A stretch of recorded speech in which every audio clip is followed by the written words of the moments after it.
Hi, it is Friday. Welcome to episode number 52 of Heavy Metallurgy. And Alan, welcome. 52 episodes. How are you?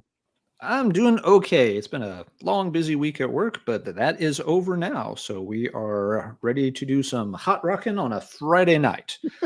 Can't believe my first Priest reference of the night was for that song. Wow. Yeah. We're off to a start. I suddenly just envisioned you in that video all greased up and sweaty. And yeah, I don't know.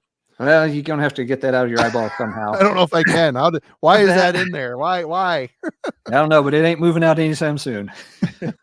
How you doing tonight, Marty? I'm doing all right. It's been one of those so weeks. About to get busy. So kind of took it easy this week, and now I got to pay the piper for all the things I didn't get done this week. But time to catch up. Yep. And sorry that we did not make last Wednesday. There was some scheduling problems with the Glorious Album Club, but we will rest assured be here Wednesday to discuss that Leprous album and Congregation. Yep, the Congregation. Yep, I don't know if I'll be able to join you, but I have been checking it out. We won't comment on it tonight. We'll save those for Wednesday night. Yeah. And before we get started and bring on our guests, I did want to mention here in Northern Michigan, we have a very small heavy music scene, and the bands that are coming up are quite good.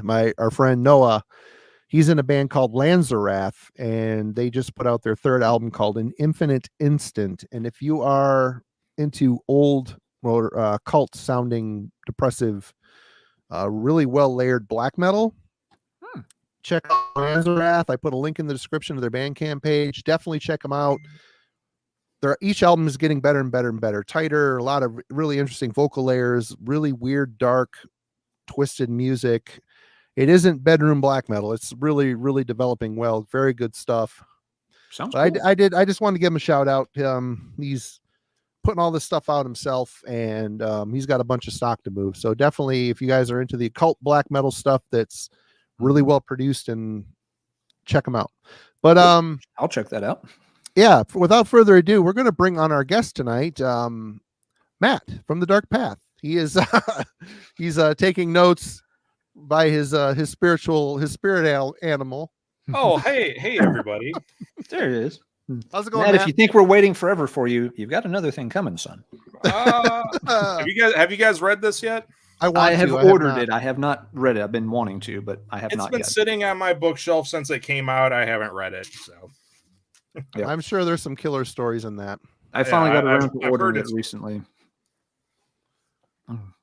But thank you, Matt, for joining us. And again, it's kind of a short. We get busy, and Alan's super busy, and all of a sudden the week is halfway through, and we don't have a guest. So thank you for jumping on. You're always a favorite. You're always welcome. And I do want to say, we're going to put this out here right now. Your next mission on Heavy Metallurgy, we're going to do a Halloween ranking. You're the man for the job. That's what we were doing here already anyway. I mean, I thought that's what was going on here. No. Don't you put that mojo on me tonight, Matt. We tried. You'll get your chance, but not tonight. So here's the thing. So I've been on Heavy Metallurgy, I want to say 3 or 4 times, and I know that Alan really, really hates this album, and it's been my ongoing joke to always show this album because I just love seeing Alan's expression, and he gets less and less enthused about seeing this every time I show it. So bam. Marty and I have actually joked about having some kind of stretch goal. If we can get to 4,000 subscribers or something, that I'll live stream myself listening to the album and everybody can watch my reactions to it or something. I think we should do that for episode 53. Actually, that would be a good one. We're working some night when Marty can't make it and the guest is a no-show or something. I'll just put it on and make faces and vomiting noises into the microphone for 60 minutes, and we'll call it. Marty, we've got 2 really solid ideas for episodes to do together whenever Alan doesn't want to be here. So Yep. Well, Halloween he's in for. He's missing 2 albums, which we're going to acquire for him over the next couple weeks. So Halloween will happen in the not too distant future, but tonight we're going to cover a really good one that we've been looking forward to covering for a long time. It's been a little hard finding somebody who wanted to do the entire discography, though. When we've brought this band up to a lot of folks, it's been like, can we stop after 1982 or can we stop after 1992? And it's just like, no, we can't. That's not quite how it works. But then Matt brought it up as a possibility for this week, and I was like, oh, definitely. This one has been overdue. So, Matt, who did you choose for us to talk about tonight? Judas Priest, the greatest heavy metal band on the planet. My number one favorite band of all time. I did not know that. Cool. Judas Priest is right here in the world of heavy metal for me, and everything else is down there. Everything. So I did not know you were such a Priest fan. That's awesome. I am a huge Judas Priest fan, and I'm actually such a Judas Priest fan. I am one of those really annoying ones where if you tell me that you think Iron Maiden is better than Judas Priest, I kind of lose a little bit of respect for you. So that's how much of an unabashed Judas Priest fan I am. So right on.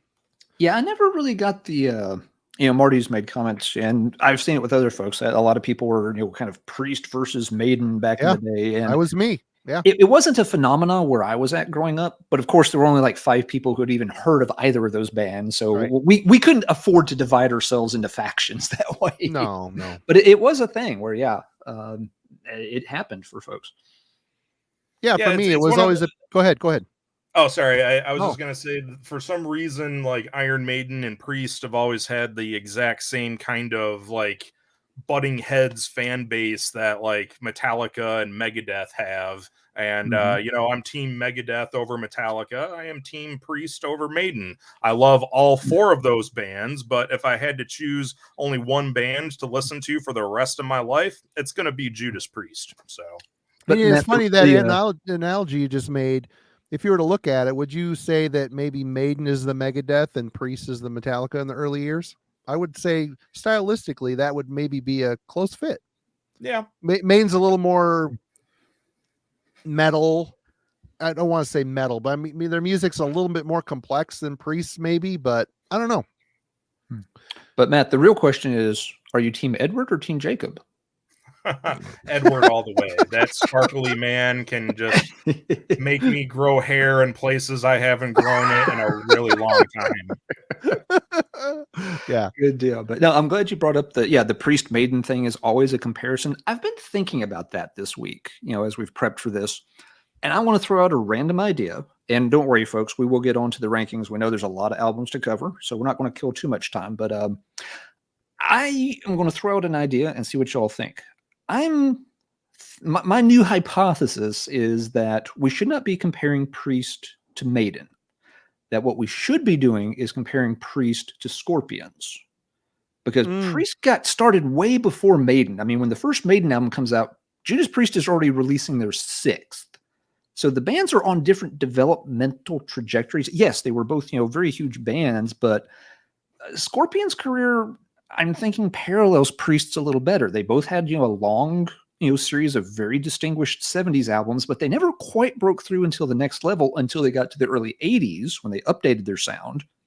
They were very, huge through the 80s, and then they got to the 90s, and both bands have carried on, but they've kind of struggled to stay in that upper echelon a bit. It's like both of their stars have dimmed a little bit over the past couple of decades. So this is my new idea. What do you think? Am I nuts or am I onto something?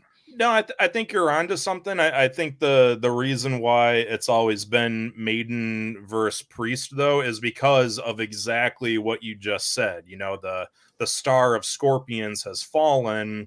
So when you look at old legacy bands, those are the top 2 that are up there. Mm-hmm. And, eventually Metallica is going to be up there as well for these types of comparisons. But they're so far like behind where Maiden and Priest have both been. So I think that's one of the reasons why these 2 are compared a lot more. I would say, dare I say it, I think comparing Scorpions to Queensryche might be a more apt comparison these days, just because I think Scorpions had a longer run of really good albums. So I mean, I like some of the more commercial Queensryche, and I even like with their new singer.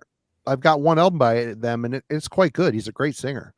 But Scorpions had a lot of years where they were putting out fucking great albums. I mean, really, really, really good. And even like Mhm. Love at First Sting, that was their big, humongous commercial breakthrough. Even that album, even though it's very commercial and poppy in spots, it's still a really good record, you know. Mhm. Yeah, and DJ Charles in the comments, he's got a really good point too. Like both Priest and Maiden changed their lead singers in the 90s. Yep. Both of those bands released Yep. 2 highly contentious albums with those singers. Yep. Both bands brought the OG back and have gone on to be even bigger today than they were at that time. So Mhm. Oh yeah, yeah. There's definitely good reasons to compare the two, but yeah, there's some parts of their career that you just always feel a little, out of a little different. Priest, in a sense, Priest had more commercial success. Priest was a radio hit band for a period of time. Yeah. Maiden was never that. Maiden maybe kept, a little more steady course because they weren't a radio band, whereas Priest definitely has gone through some, distinct style changes over the years. Some people can see that as a detraction that, they didn't stay true. At the other time, they also were smart enough to update their sound, which has allowed them to outlive a lot of their peers. There, as Marty mentioned in the thumbnail, Priest has, been knocking around for 53 years in one form or another now. Not a whole lot of bands from 69 are still doing, anything musically. And Priest has always found a way to navigate the waters and stay, as part in the mix. Yep. That's such an insane amount of time. That is a huge lifetime. And getting back, there's people in here saying they didn't realize the rivalry. I mean, I grew up in small town northern Michigan, and I knew of the Priest or Maiden thing. I didn't hate Priest, but I preferred Maiden. And there was like this thing that if you listen to Maiden, you couldn't do Priest. I'd see the hits on the video channels, and I bought Turbo when it came out younger, and I still have a very nostalgic love for that record because of it. But it wasn't until the last 10 years or so where I started picking up Priest records and went, what the fuck was I thinking? Yeah, they're from the same country, but really they're not the same band. They come from a similar area. They come from a similar, the new wave of British heavy metal thing. But Priest had a different trajectory. They went, like you guys said, more commercial and stuff, and Maiden was a little bit more metalized, I guess you could say, but Priest adapted to that as well. As we get into talking about even these later albums, they had a stint where they were trying to be the metal gods. They were, after Painkiller, their focus shifted a little bit. The hard rock feel kind of faded away as they, hit the 90s and evolved into, to embrace the heavier style that was going on at the time. But anyway, yes, there was a Maiden versus Priest thing, and if you listen to one or the other, you typically didn't like the other one from the circles I ran in. And as age and listening to different music, finally you come back around and realize that's just fucking dumb. It's dumb. But it is dumb. I mean, they're both great bands, but Yep. It's totally okay to like one over the other. Like I was joking when I said I lose respect for you, but no, I really wasn't. It's the truth. So, yeah. But to me, Priest does more. Priest does what Maiden does with less. Maiden is very over the top, and they cram so much into their songs. But Priest doesn't have to do that. They just rock without being overblown and pretentious. So that's why I say they are better. It was like Super NES versus Genesis. See, that guy knows what he's talking about. He knows his shit. Yeah. And Ryan is what's up, dude? Ryan's having fun in the chat already. Good to see you tonight, Ryan. Good to see everybody in the chat tonight. It's good to see everybody. Already 55 people join us. Thank you so much to everybody for hanging out with us tonight. But Matt, we didn't discuss this beforehand. I'm sure you've seen these before. What we do is we start in descending order. So we'll take turns each showing our number 18, and then we'll just go backwards from there. Okay. Yep. So we're going to start off with you, my friend. And what's your number 18? What is your least favorite Judas Priest album, so people can start yelling at us all? Yeah, that happens. I have to throw out just a little bit of a disclaimer here. When you've got 18 albums to look at with Judas Priest, to me, there's easily a top 9 and a bottom 9. And for me, the top 9, 5 of those albums are all number 1 to me. So when we get further down the list and you Yeah. say, why is that album not there? And blah, blah, blah, blah, blah. Like, keep in mind, like, to me, it's a number one. It just had to fall somewhere. Right. Mhm. Yep. This bottom 9 is a lot easier to be kind of a dick. So, you know, I don't know. To me, their worst album is Demolition. This is the one that I put at the very, very bottom. There is not a single song on this record that I like, that I go back to, that I always think, man, I want to listen to Demolition for that song. Like, no, this is the one Judas Priest album that has nothing redeeming to it. It's like Judas Priest put this out in 2001 and they were really trying to sound relevant and they just like missed the mark completely. You know, I like Tim Ripper as a vocalist. I think he, you know, did a fine job singing the Halford classics, you know, as best as he could. But as far as this album being one that I would pull for, dead last. Like I would never ever pick this to listen to. But that's just me. What about you guys? It's not just you, Matt. No. No. Yeah, Demolition's dead last on my list too, and a pretty easy last place pick here. The album. Do you guys even own it? Do you even own it? I I don't. do not. Nope. I owned it back in the day. It was one, and I remember it was funny when this album came out. There was no hype about it, and it surprised me. Zero. Like, wait, Zero. there's a new Priest album out. Why haven't I heard about this? And I noticed it Well, started showing up in used bins very quickly, and I got a used copy of it, and I played it a couple times. Like, oh, I see why there's no hype about this. It's Well, because this is a further to horrible that album. too, this was released through SPV Records. SPV did not have really big distribution here in the States at that time. I mean, they That's were right. mainly Good a point. German distribution company. So Yep. yeah, you could get it here, but man, you had to be a specialty store bringing it in Mhm. for known Judas Priest fans. And in 2001, there were like 6 of us. I mean, there weren't a lot. So, Yeah.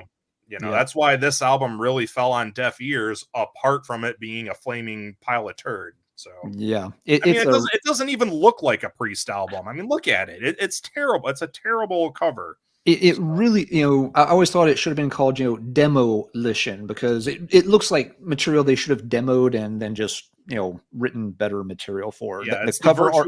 it's the virtual 11 of the Priest discography. You know It- what? it It's really better is. than Virtual 11. It's a better album than Virtual 11. It just is. It is. But it's still I don't know. it's still crap. It's yeah, and yeah, I replayed it this week for the first time in forever, just to see, was there a good song here or there? Maybe something clicked. No, there's not a single song on this album that I want to hear. I will not play this album again, probably in my lifetime. There is nothing to hear there. They're just, and it isn't, to be very clear, like you said, Matt, it is not Owen's fault. You know, Owens is not the problem here. You know, with Iron Maiden, Blaze was, you know, a limiting factor. He could only do so much in that band. Owens is not the problem in Judas Priest at this point. The problem is the songs are terrible. They just have no ideas that are worth putting onto an album. So yeah, I mean, they brought that guy on because he could hit the high notes that Halford couldn't hit anymore. He could sing those classics. And I don't know what the hell KK Downing and Tipton were thinking. I think they were really trying to fit in with the modern metal scene of that time, but they just didn't get it because they just weren't part of what was happening in the metal world at that time. I mean, down tuning from Judas Priest, get the fuck out of here. Come on. Yeah. Yeah. It was an easy dead last. Yeah. That wasn't even close. Marty, what have you got at the bottom of your list? Well, I will say, starting off, none of us really touched. Oh, Matt did, but for me, I'm really late to the Priest party. But ranking these was really, I knew what my number one was. I threw the rest down on a piece of paper and just kind of went with it. And that's where I made one change, because ultimately, depending on the day of the week, the top 10 could change, depending, you know, and the last ones could change too, because there's only 2 albums on here that 3 albums that I really don't really love. And the rest of them, even the ones that people consider bad, I still kind of like them. I don't know. But for me, having said that, for me, my least favorite of the bunch was Jugulator. Okay. This album, the pixelated shit cover, and like Matt mentioned, it's an SPV Steamhammer. No one gave a shit about Priest. Halford left the band. They picked up Ripper Owens, which again, it wasn't his fault. He's a fantastic singer, and he's always kind of been the bridesmaid, never the bride. I mean, he was in Judas Iced Earth for a while, put out a couple decent albums with them, but it never really stuck. He was always the guy that they would go to hoping for the greatness, and they would always return to their original singer or move on completely. But the 90s, this is 1997. The 90s for Priest, like a lot of bands during this era, was tough. Yep. They lost an icon. They lost an iconic singer. I mean, by all calculations and formulas known to man, Halford is a better singer than Dickinson, 100%. But they shared a similar fate. And but when they lost Halford, that's the heart and soul of Judas Priest. I'm sorry, it is. He is an amazing vocalist. And they picked a guy that was in a Priest tribute band, and then they had him come on and do this heavier shit and sing in a tougher guy type of fucking spirit that just isn't Judas Priest. It just doesn't fit. And I'm sure you can guess what my next least favorite is. I mean, you guys have already talked about it, but we'll get around to that. But these albums, I picked this up used. I listened to it once, and it's just like, ugh. It's just, don't need to hear it again. And it prevented me from getting Jugulator, which I listened to for the first time today. Did I hate it? I think it's a little bit better than this album, as a matter of fact, but still, Ripper just isn't doing what I think he needs to be doing. When he hits the high points, you're like, okay, there it is. I can get the Halfordisms in there, but it's so few and far between with this, saying motherfucker and this and that, being tough guy bullshit. It doesn't work, man. It's not the right mix when it comes to Judas Priest. So yeah, number 18 for me is Jugulator, but that it could have been Demolition. It's just trying to choose over if I want to eat diarrhea or vomit. I don't know. Neither sound good. It's almost like with both of those albums, they were trying to channel what Halford had done with Fight. Because Fight was kind of a tough guy, groove metal kind of thing. And the 90s, like, Blame Pantera. That's what vicious. They see the numbers. They see the fucking stadiums that Pantera are packing, and these old guys, they want a piece of that. They're like, we used to do that. Yeah. Oh, yeah. Defenders of the Faith. We were top of the world, screaming for vengeance, packing stadiums. Now they're playing like Maiden, playing clubs. Yeah. I saw Judas Priest. The only time I've seen Priest, I saw them twice on the Jugulator tour, and yes, both times it was in little basically cowboy bars out in West Texas where they had maybe 100 people, maybe. They were fun shows. They were very good on that tour, but yeah, they were playing tiny places and nobody was coming to see them. Yeah, it's crazy. All right, number 17 for you. All right, let's work our way up here, Matt. What's next? All right, well, this one might ruffle a few feathers, but there's one very good reason why this album is so low for me. If it wasn't for the Ripper Owens albums, this would be my dead last album. I hate Ram It Down. Oh my God, you are wrong. I hate this album so much. Okay. Why is that? It's Johnny Be Good, man. I hate that. Oh my cover. God, you can skip over that song. The rest of the album is pretty cover just ruins this album. There's not a single song on here other than the title track that I even think about when I think of this album. It has one decent song. And if you've got an album with only one decent song, I'm sorry, you're in the bottom 9. And I like the next two albums I'm going to show that much more, just barely enough more. So this one is my number 17. Hands to the freaking planet, man. I hate Ram It Down. This is the only one from the OG Halford era that I don't even have on vinyl because I don't care. So yeah, that's my 17. I'm honestly really surprised. When we got on before you got on with us, I was just talking to Alan about, I was listening to Ram It Down. I'm like, I don't get why this album gets so much hate, because it's quite good. The first half of the album is quite heavy and the songs are good. You could tell it was written during the Turbo era, but I don't know, man. The Johnny Be Good, I get it. It's crap. It's garbage. It shouldn't be on the album. But for the rest of it, you could tell it was all written during the Turbo era, but I think it's better than Turbo in a lot of ways. But anyway. Well, here's why it's worse though. Like, I don't know how much cocaine they were doing at this time, but they needed to do more. They needed to do more of it.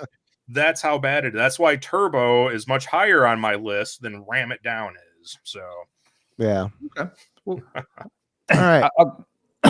Yeah, it is an album that most folks rank very low. It's never been a favorite for most folks. Well, I ranked it much higher, so I'll save the day, everybody. Don't worry. I'll get to it in a little. All the Ram It Down fans, Marty will make you happy, apparently. All right, Alan. All your two number of you. 17. Yeah, all two of you. Okay, 17 and 16 are extremely close for me. It comes down. They both have about one song I really like. And so it's a bit of a coin toss, but my choice for 17 is Point of Entry. It's always been one of, considered the weaker of the Rob Halford era albums. It's, again, terrible cover, it's supposed to look like this road going off into nowhere, and it's really just a big scroll of old 80s computer paper that's rolled out on the ground. It's a weird album. It's always confused me a little bit that how did this album, which sounds just very plain, how did it get sandwiched in between British Steel and Screaming for Vengeance? And I think I have finally come to a conclusion that, obviously they had a lot of success with British Steel, and maybe they got it in their heads like, oh, well, we've got radio play and a video and stuff. We should go in this kind of more poppy rock direction. And that's what they tried to do with Point of Entry, and it fell flat on its ass. And so then they quickly changed and swore 180 degrees like, oh, no, we were supposed to go in like the heavier, faster direction. And so they quickly got Screaming for Vengeance out. Point of Entry has just always bugged me.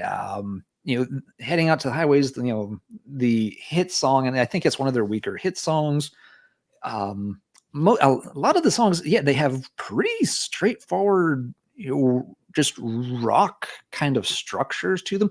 A couple of songs almost have like a little bit of a boogie swing developing to them. There's just not much there that I ever want to go back and play. The one exception, of course, and everybody cites the same track from this album, it's Desert Plains. Good song. It's a good song. I think Metal Theologian pointed out something interesting one time that if Desert Plains was on an album like Screaming for Vengeance or British Steel, it probably wouldn't even be considered one of the 5 best songs on the album. But because it's on this album, everybody oohs and ahs over it a lot, because there's nothing else on this album to pay attention to.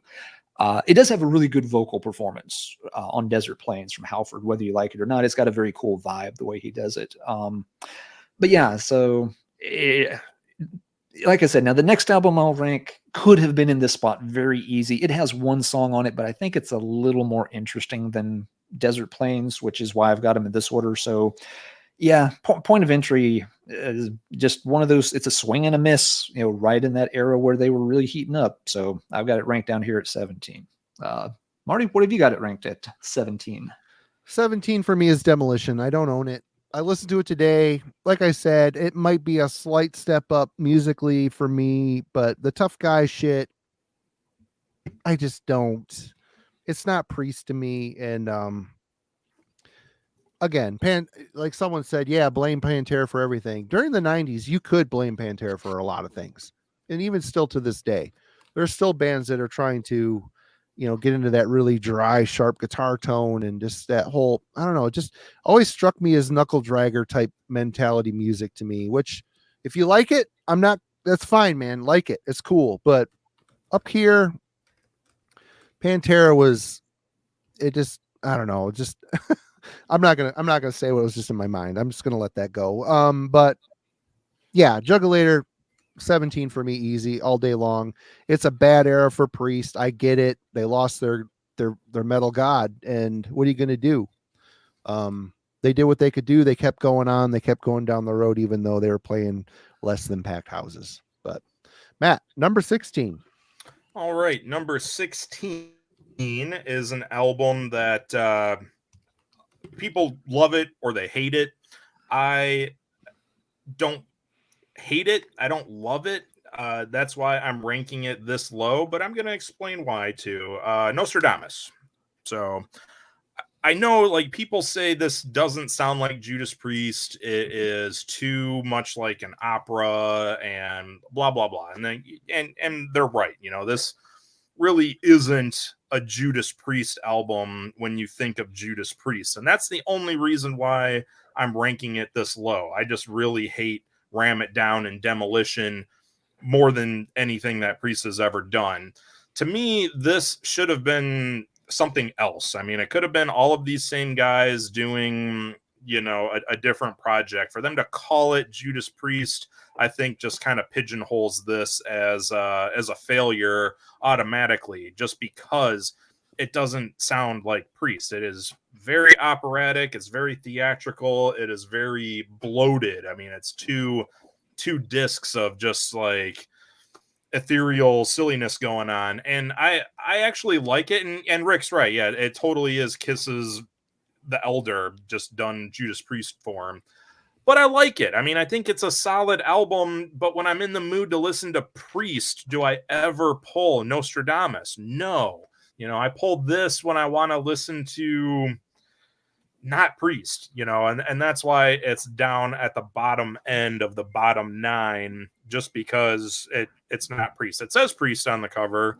Halford is singing on it. Everybody is here.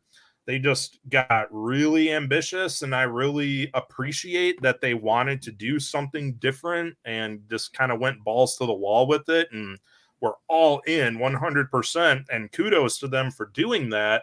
I just don't think it really counts as a Priest album to me. So that's why it is number 16 instead of 18 for me. Hey, Teddy, I love The Elder as well. It is the Kiss album that I reach for the most these days. I love that record. Anyway, Alan, you're number 17. So 16. 16. Yes, 16. All right, 16 for me is Jugulator. And was a little surprised it ended up this low, but replaying it this week, Jugulator has not aged particularly well for me. Nope. When it came out in the 90s, it got a decent reception. And part of that, I think, was, you know, fans of traditional metal were just starved for material around that period of the mid-90s. You know, me and my buddies picked it up. We liked it. Like I said, we went and saw them twice on that tour and had a great time. But yeah, I always knew the album, you know, it was a little, you know, it was Priest trying to sound a little too aggressive. The pixelated cover art is just, you know, embarrassing. It shouldn't be that low quality. There's no excuse for that. Then I never liked the new logo they tried. So yeah, all these little things were wrong with it. And yeah, revisiting it, it just has not held up over time. There's one exception, and it's the same track everybody always cites. The very last track, Cathedral Spires, is a very cool song. It's one of the few times Priest has tried a long form song. It runs about 9 minutes. It works very well. You know, it actually, they back off the aggression a little bit and actually let a real song push through and develop. And you know, it's kind of unique in Priest's catalog, given its length and its structure, which is why I gave this album, you know, one notch higher than Point of Entry. If you take Cathedral Spires out of the equation, Juggernaut definitely would slip down, and Point of Entry would definitely end up higher than this.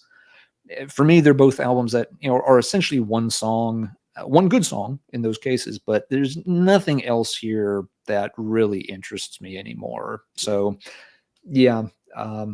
And, you know, just to be clear moving forward, this is, I think, the last album on my list that I think is a particularly really bad album overall. From here on out, you know, people of course can agree and disagree on rankings, but you know, the next 15 albums are all ones I can say that are at least okay. Some of them I'm not, you know, nuts about, but you know, these bottom 3 are the ones I'd say like, yeah, those don't really do much for me at this point. And again, to be clear, it is not the vocalist change that bothers me on Jugulator. I was familiar with Owens from his former band, Winter's Bane. I had the Heart Killer album, you know, years before he joined Priest, and liked him a lot on that. So, I had no problem with him joining the band. He's a great and singer. replacing Halford. Yeah, he did the Halford just fine. He's not a great front man. He's a very boring front man. Anyway. Fair enough. But yeah, it's just that, Priest's songwriting style in this era, just, it doesn't quite work for me. So that's why I've got both the Owens albums down here at the bottom. Not because of Owens, just because of the direction Priest was trying to go at the time. Just, it didn't seem to suit them, but that's my opinion. All right, so Marty, we're on to your number 16 then. Okay, my number 16 is Redeemer of Souls. I believe this is Richie Faulkner's first album with the band. And out of the three, this kind of strikes me as a trilogy between Angel of Retribution, Nostradamus, and Redeemer. And of the three, it's my least. I like this one the least. The songs, I've listened to it once. It's the first I've heard. I don't own this album, obviously. But the songs sound like they're starting to get tired. Of the three, the run, I mean, Nostradamus is such a huge album. Angel of Retribution is a solid album. Redeemer sounds like they're a bit tired, even with Richie Faulkner entering the mix. It just seemed tired. Halford was singing in a largely mid-range. He wasn't really taking it up high much. It just seemed like they were kind of burnt out. And is it terrible? It isn't a rotten, terrible album. If I found it used, I would buy it and probably listen to it in a couple times and be okay with it. But first impression of the other two that came out around this era, it is my least favorite of those three for sure. And Matt is back. All right. We're at number 15, right? Yep. 15. Yep. So, no surprise. 15 to me is Jugulator. Everything you guys have said is, exactly right. Reason I put this above Nostradamus, Demolition, and Ram It Down is I just happen to really like the songs Bloodstained, Death Row, and Cathedral Spires. I mean, this album at least has three different really good bangers on here. Yes, it's got that tough guy nonsense on here, and the rest of the album's kind of whatever. But I mean, Cathedral Spires, if that had Halford singing on it, it would be a song that they would play live quite often, I would think. And Bloodstained is good. It's, I don't know. I've always ranked this one a little bit higher than Demolition. And if I had to choose between, Ram It Down or Jugulator, I'm going to pick Jugulator. So just so I can listen to Cathedral Spires. I've heard Ram It Down enough times. I'm good on that song. I don't want to risk listening to anything else on that piece of turd, but I will put up with turd on this just to get to Cathedral Spires. Oh my God. Yeah, you heard me, Marty. You heard me. You're so wrong, but I still love you. Anyway, Alan, number 15. All right, 15. So as I said, now we're getting to albums that, I'm at least, consider average or, passable. And for 15, I've got the Halford Comeback album, Angel of Retribution from 2005. I did not pay much attention to this when it came out. I obviously, heard about it. Halford's back. 2005, I was, very deep into graduate research. I was also way deep into the new wave of British heavy metal and sort of going down the rabbit hole of obscure, early US metal stuff. I just wasn't paying much attention to any kind of new releases, period. So, I heard it when it came out, but I didn't buy it right away. And, kind of just, moved on and didn't pay it a lot of attention. Going back and playing it, it's a solid enough album. There's nothing wrong with it, really, except that it all feels, like you've heard it before. They've got the band back together, and of course you're wanting it to be awesome. And it's not really awesome. You feel like, yeah, these are ideas. This is Priest. This is classic Priest. But it's classic Priest, but they've done it better during the classic period. And this is, again, maybe where, you start to feel like a little bit of a boomer. It's like, well, I've heard the band do these things before. And, there's little things like, they use some of the self-referential lyrics working in some old, song titles and album titles here and there. And that kind of thing, it's always cute the first time you hear it. And after that, it gets old very, very fast. And so, like, yes, we get it. We know the names of your old albums. You don't have to, keep repeating them in the song lyrics. It's got some decent tracks. I really like the opener. I thought Judas Rising was a really good, strong track coming out, even though, again, it's kind of like, yes, we get it. You're back with Halford. You don't have to beat us over the head with it. A lot of the songs they're good, but they're kind of forgettable. Looking over the rest of the track list, and they're like, yeah, that's not a bad song. Yeah, that's not a bad song. But could I have named these songs without looking at the track list? No, I could have named 2 tracks. The first one, which I like a lot, Judas Rising, and the last one, which I don't like very much.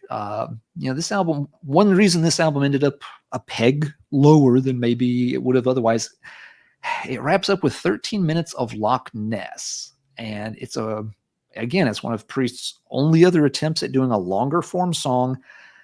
But this one's it's almost doomy in a way, but doomy in the dull and boring sense, not doomy in like a cool atmospheric sense. They want it to be atmospheric. But a big part of the problem is it's 2005 and they're trying to write a 13-minute song about the Loch Ness Monster. And it's just the wrong subject. You should have called it Nessie. It really wouldn't have. Old Nessie.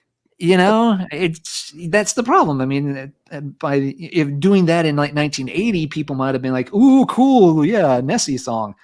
In 2005, it's just like, dude, we've all seen the YouTube videos and claymation thing. Yeah, it's not real. Blah blah blah. It just wasn't the right topic to try to do. Every time I hear it or see the song title, my brain immediately flashes to Spinal Tap trying to do the Stonehenge thing, and just like, that's just not the concept you want to be going with here, guys. It's just not. It hurts the album. It kind of ends on a thud. But I mean, most of the songs are serviceable. I think the album, it at least did the minimum of what it needed to do. It showed that the lineup is back together, and the classic lineup can still play very solid heavy metal. I don't think it blew a ton of folks away, but it didn't get, like as much praise as Brave New World did when Dickinson came back with Iron Maiden. But it still at least showed, the band can still deliver. It may not be as good or as solid as, some of their classic albums from the previous, 20 years earlier, but it's also 20 years later. Were you really expecting it to be as good as a classic? If so, you were setting yourself up for disappointment. So yeah, it's not a great album, but I don't consider it a bad album either. And for just a little bit, it could have moved up a notch or two, but that Loch Ness song does hurt, even though Judas Rising kind of pulls it back up in the other direction. So I'm going to just balance those out and put Angel of Redemption right here. All right. My number 15 is Nostradamus. Correct. And to be honest, I was pleasantly surprised at how much I enjoyed this album. It's long. I get that.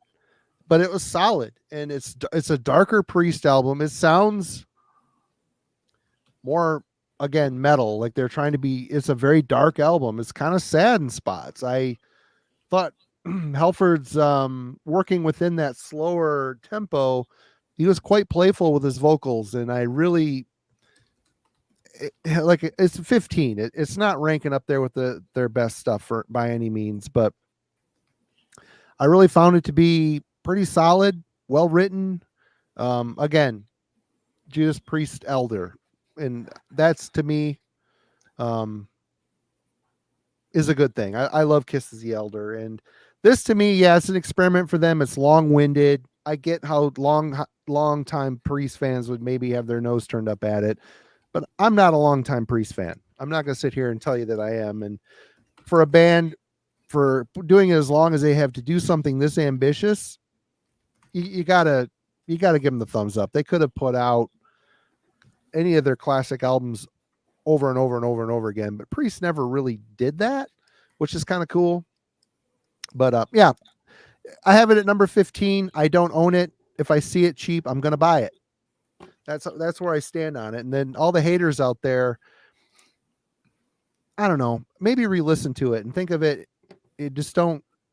I don't know. Just don't put what everything they've done before on it, and it might stand out a little bit better for you. That's all I Yeah, gotta just, say.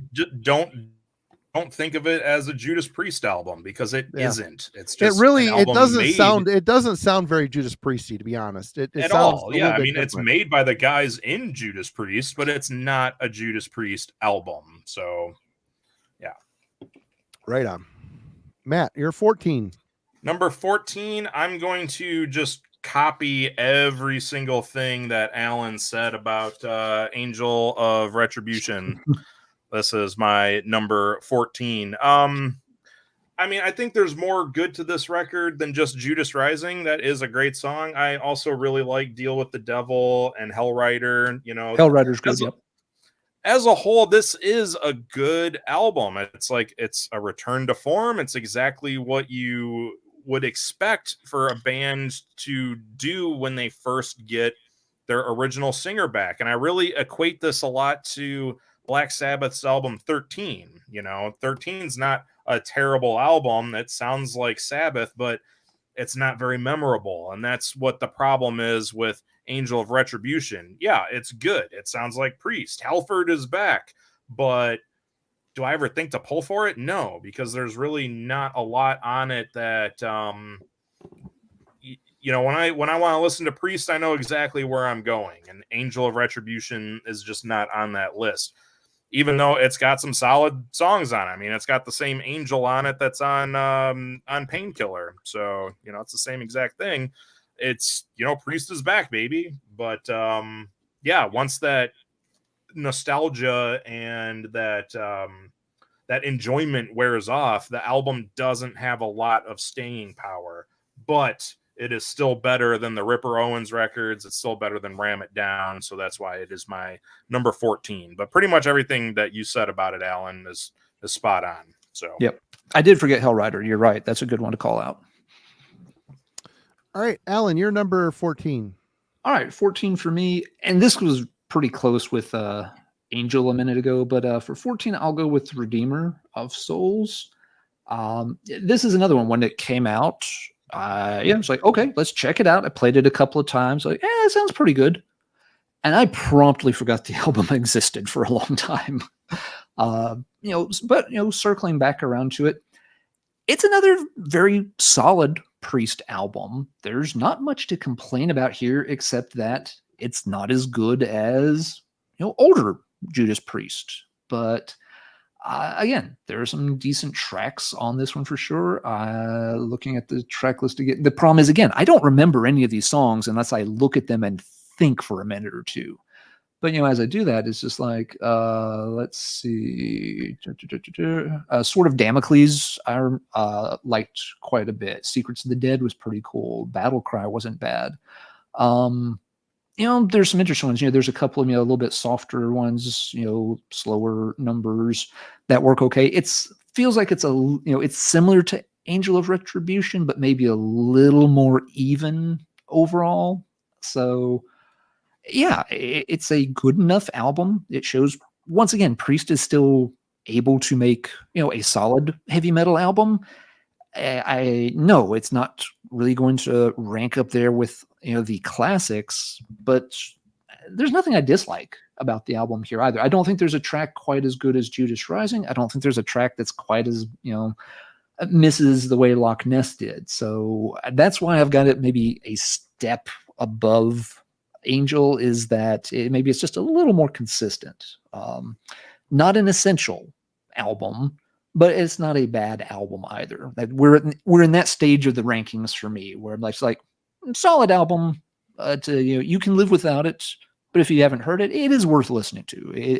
There's no reason to avoid this album. There's nothing that I think is, you know, worth hating on about the album at all. So yeah, let's put we're on the top half of the bottom 9. So this is where it starts to get like, yeah, we're like, they're good albums, but we still have 9 fantastic ones that we're all going to listen to much more than any of these others. So yeah, and you know, a lot of the albums, you know, to come to are albums that we all have a ton of history with because they're older albums, and it's very hard for, you know, a newer album like this, while it may be a perfectly serviceable album, we don't have 20 or 30 years worth of memories and experience tied to this Right. album. So yeah, it's going to be hard for an album like this to ever climb the ranks, but And it's still an okay album. And it's like what I said at the beginning too, like at least for me, you know, there's really no terrible Judas Priest album except for my bottom two. Like those are the only two. 18 albums and 16 of them are well worth listening to at any given point on any given day. Yeah. Like there's not a lot of bands that can say the same, you know. Mhm. Right. No. Yeah. Now people will disagree and say, no, there's 3 or 4 or 5 albums that are crap. Well, that's fine, but I'm a mega fan, so you know, I gotta can say, see.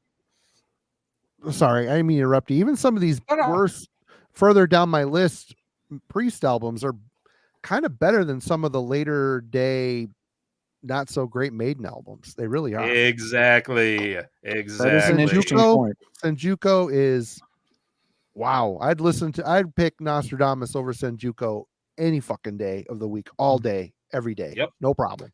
I'd pick it over Book of Souls, Matter of Life and Death, Final Frontier. I like Matter of Life and Death. I thought that was a good. It was long, but a good album.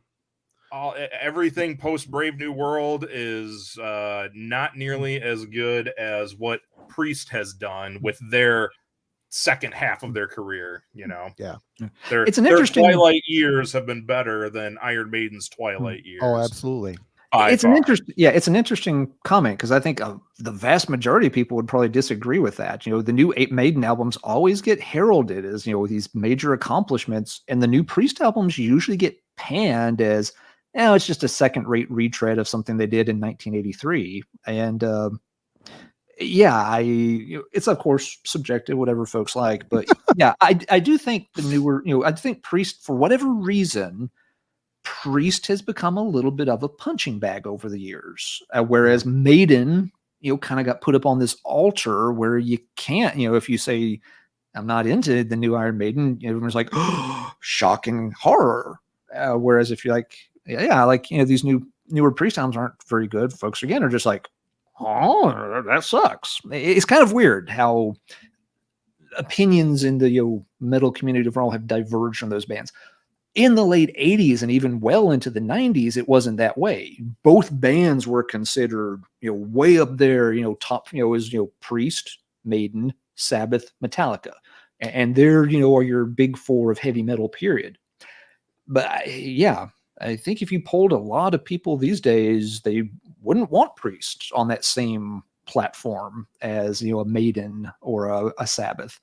And I don't quite, I'm not sure why that is. Well, Priest plays to their audience. I mean, people who are big fans of Priest, they know what they like from Priest, and that's what Priest keeps giving us, Iron Maiden seems to kind of have almost a contentious opinion of the stuff that made them huge, and they're doing everything they can to do more than that in their Twilight years.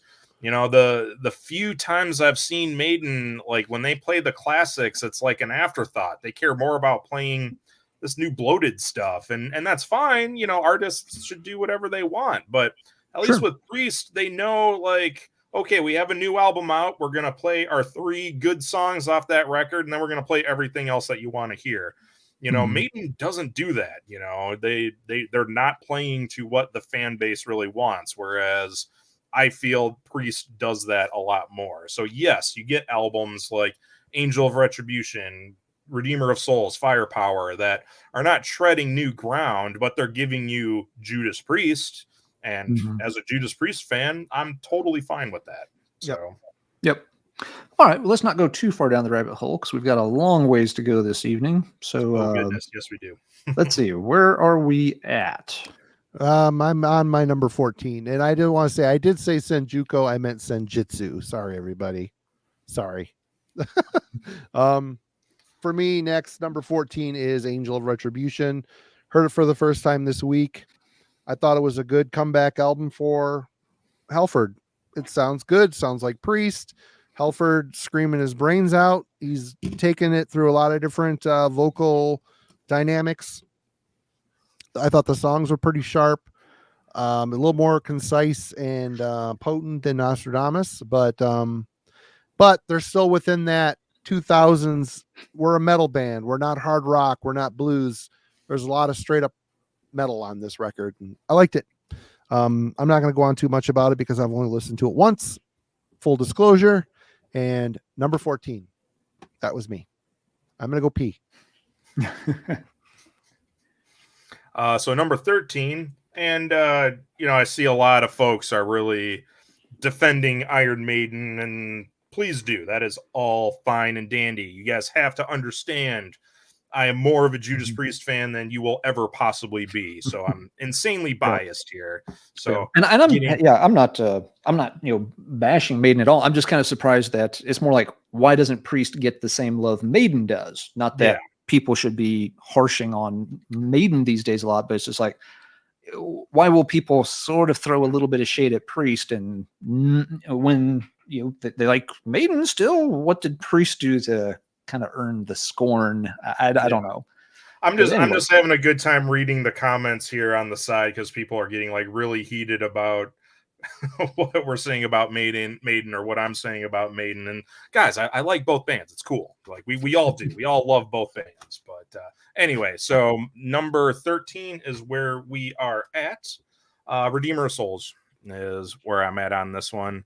Okay. And pretty much like, just again, stop getting in my head, Alan, and sharing my same opinions. I like this album slightly over Angel of Retribution, mainly because of Halls of Valhalla. I love that song. It is a song that sounds like it should have been on an earlier album. I mean, it's got the same kind of feeling to it. Like it easily could have been on I don't know, something like around British Steel era almost. I mean, it just sounds like an old classic radio friendly Priest song, and I love it. I think it's a great song.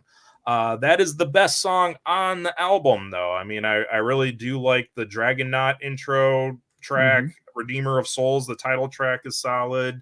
Battle Cry is a good song too, but really when it comes to Redeemer of Souls, the one that I just automatically go to and think of is Halls of Valhalla, and after that I'm good to I could skip the rest of it. I mean, I could have a greatest hits Priest song or Priest album and be happy with just that one song off of this being represented there. I think it's better than Angel of Retribution, but it's not as good as the next newer album in the Judas Priest discography, in my opinion. So yeah, that's where I'm going to put Redeemer of Souls, number 13 for me. Alrighty. Right on. Alan. All right, number 13 for me. It's time to talk about Nostradamus. I'm not sure where to put this one. This one could easily be a few notches lower. I will say that up front. It's the album I've played the least by Judas Priest. I've played Demolition more than I've played Nostradamus. Y'all's comments have been very spot on with Nostradamus. The thing that strikes me is, yes, not only is it sort of not a typical Judas Priest album, it doesn't even have the logo or anything for the band. They did it at the wrong time. This is where Iron Maiden's comeback, they did it the smart way, and Priest kind of flubbed it up. You're getting back together with your classic vocalist. You've weathered the storm of the 1990s when heavy metal, at least domestically here in America, did not treat you well. So you're making a splash, getting the boys back together, and you of course want to make a good impression. You want to show that you still got it. Well, wait a minute. Nostradamus was I know it's okay. I'm going somewhere. Okay. Because that wasn't Halford's first trip back. Anyway. No, it wasn't. No. Okay. I'm going somewhere here. I promise. I'm sorry. No, you're good, Marty. And so they both do okay, with their first comeback album, Angel of Retribution. Like we've talked about, it's a decent enough album. It shows the band still can do it. Brave New World got a better reception, but it does have its flaws. But if nothing else, again, it was proof of concept. It shows the band can still do it. But now, Iron Maiden sees that success And they followed up with another very good kind of cracking record with Dance of Death. It's just like, yeah, let's get the energy up. You want some Maiden? Here's some Maiden, and deliver a really good corker of an album. Priest decides, okay, we got the proof of concept album that was okay. Now let's wander into left field and do the classically inspired giant concept album. It was too early.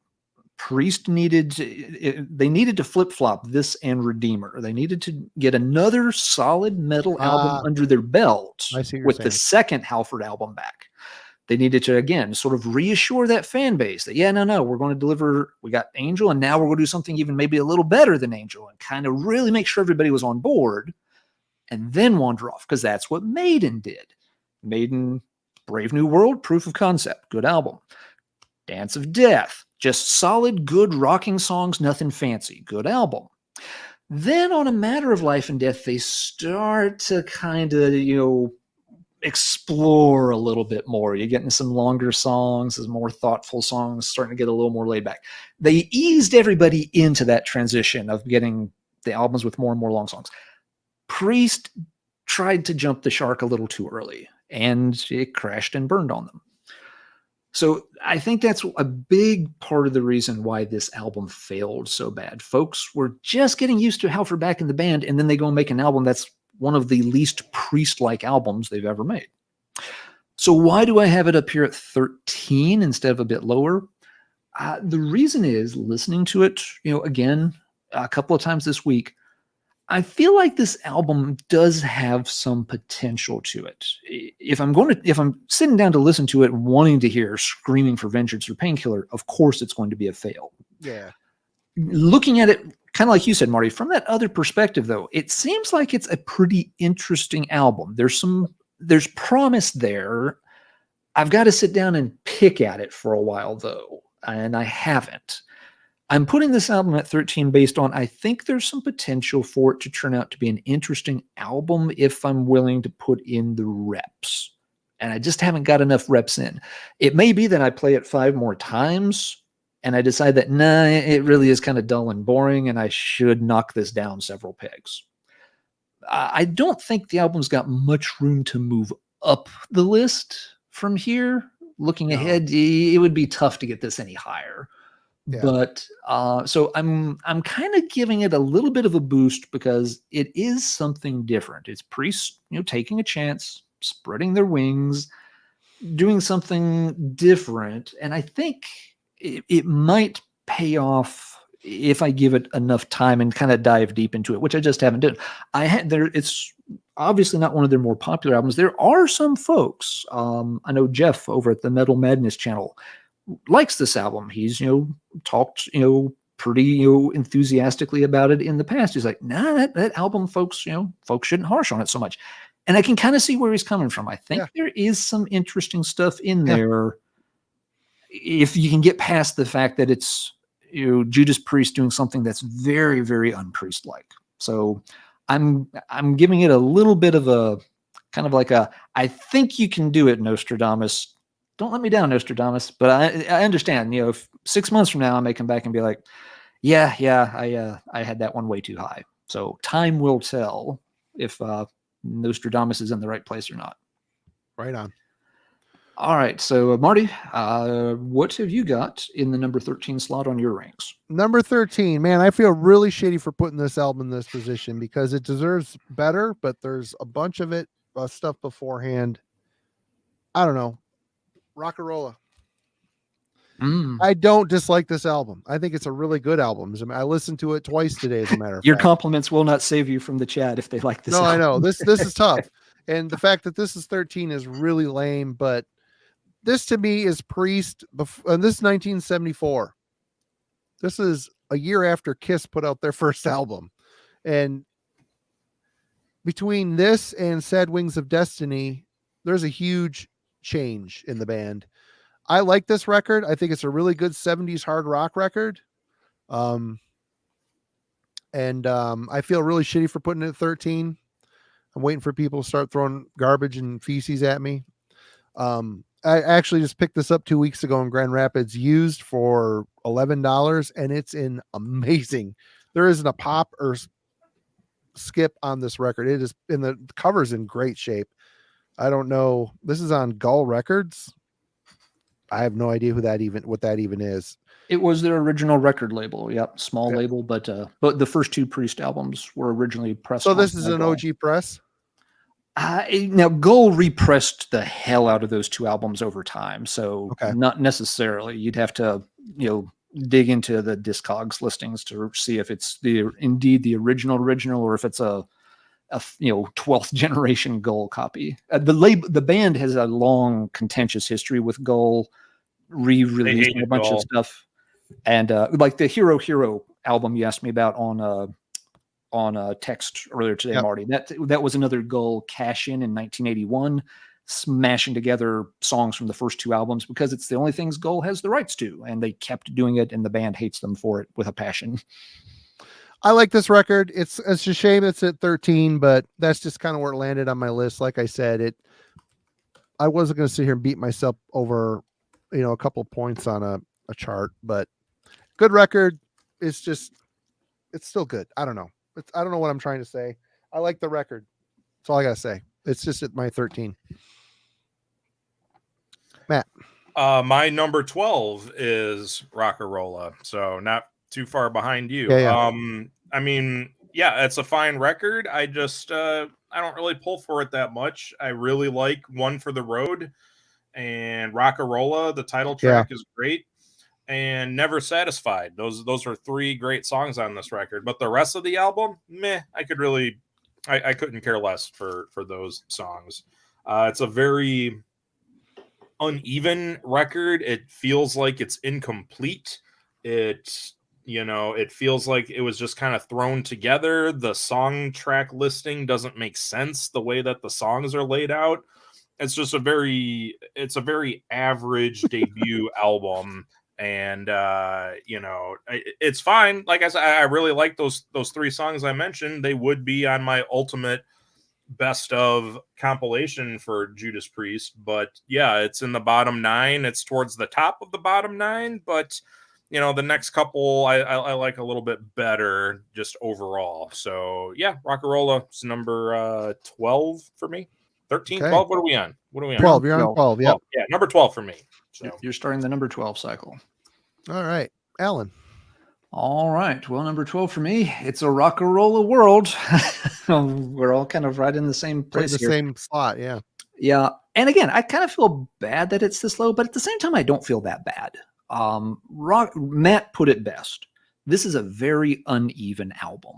It's got some cool ideas going on, but it's very rough around the edges. The band famously was very unhappy with the whole experience of recording the album. They felt like producers and labels and stuff were messing, and tinkering way too much, even to the point they don't even like the songs that were included. Apparently, they already had songs like Tyrant in their repertoire and could have gone on this album. And people were really pushing them to put these older songs on the album, and they're just like, these are not the songs we should be showcasing. Why? How about we do some of these newer ones that ended up being saved until Sad Wings of Destiny? And so in a way, the album was already outdated before the band even finished recording it. It's a strange listen. Yes, as Matt mentioned, it's got some cool tunes here and there on it. Yep. It's got some tunes you can definitely kind of do without or forget about. It's very much a product of its time, if nothing else. 74, you think about the other things coming out around that time, like the first Rush album and such. And it's very much on par, with what some other bands were operating on. Glenn and KK are still figuring out how to do the dual guitar thing, which we take so for granted now.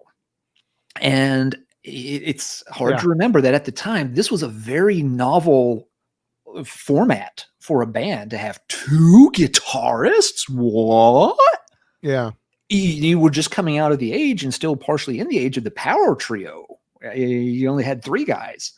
Or you have guitar slingers like Frampton or Ted Nugent. Those guys were, the band was around them, not to two good guitar players, you know. And all your heavy metal bands at the time were 4-man units. Black Sabbath, Deep Purple, Led Zeppelin, they're all 4-man bands. Nobody had a second guitarist. So it's, you know, it's an unusual formula, and they hadn't quite worked out how to do it yet. You still hear both of them a lot. You hear their influences on their sleeves with their playing. You still hear like a lot of Clapton, some Hendrix here and there. You know, they haven't developed their own sound yet. So it's an interesting album. But yeah, it's so different from what, you know, comes later that it's a little hard to compare. It's one of those debut albums that sometimes you forget that it was the debut album. It's very easy to start thinking like, oh, you know, the Priest catalog starts with Stained, you know, Sad Wings of Destiny and moves forward from there. So yeah, it's not an album I would knock really hard. Again, we're in that section of albums where it's like, yeah, it's, you know, it's kind of a cool album. There's stuff going on. Halford is pretty impressive on the album. He's, you know, showing off that he's got some capabilities for sure. It poses an interesting question, though. I mean, it wasn't a commercial success at all, and the band wasn't happy with the experience. What happens historically if after this album, you know, kind of goes nowhere, the label drops them and the band is kind of disillusioned at how they were treated and they just hang it up? And there's no Judas Priest after that. It's something that could have happened given, you know, the nature of this album, but fortunately it didn't. But I mean, yeah, you take away the rest of the Priest catalog, and heavy metal as we know it never develops the way it is today.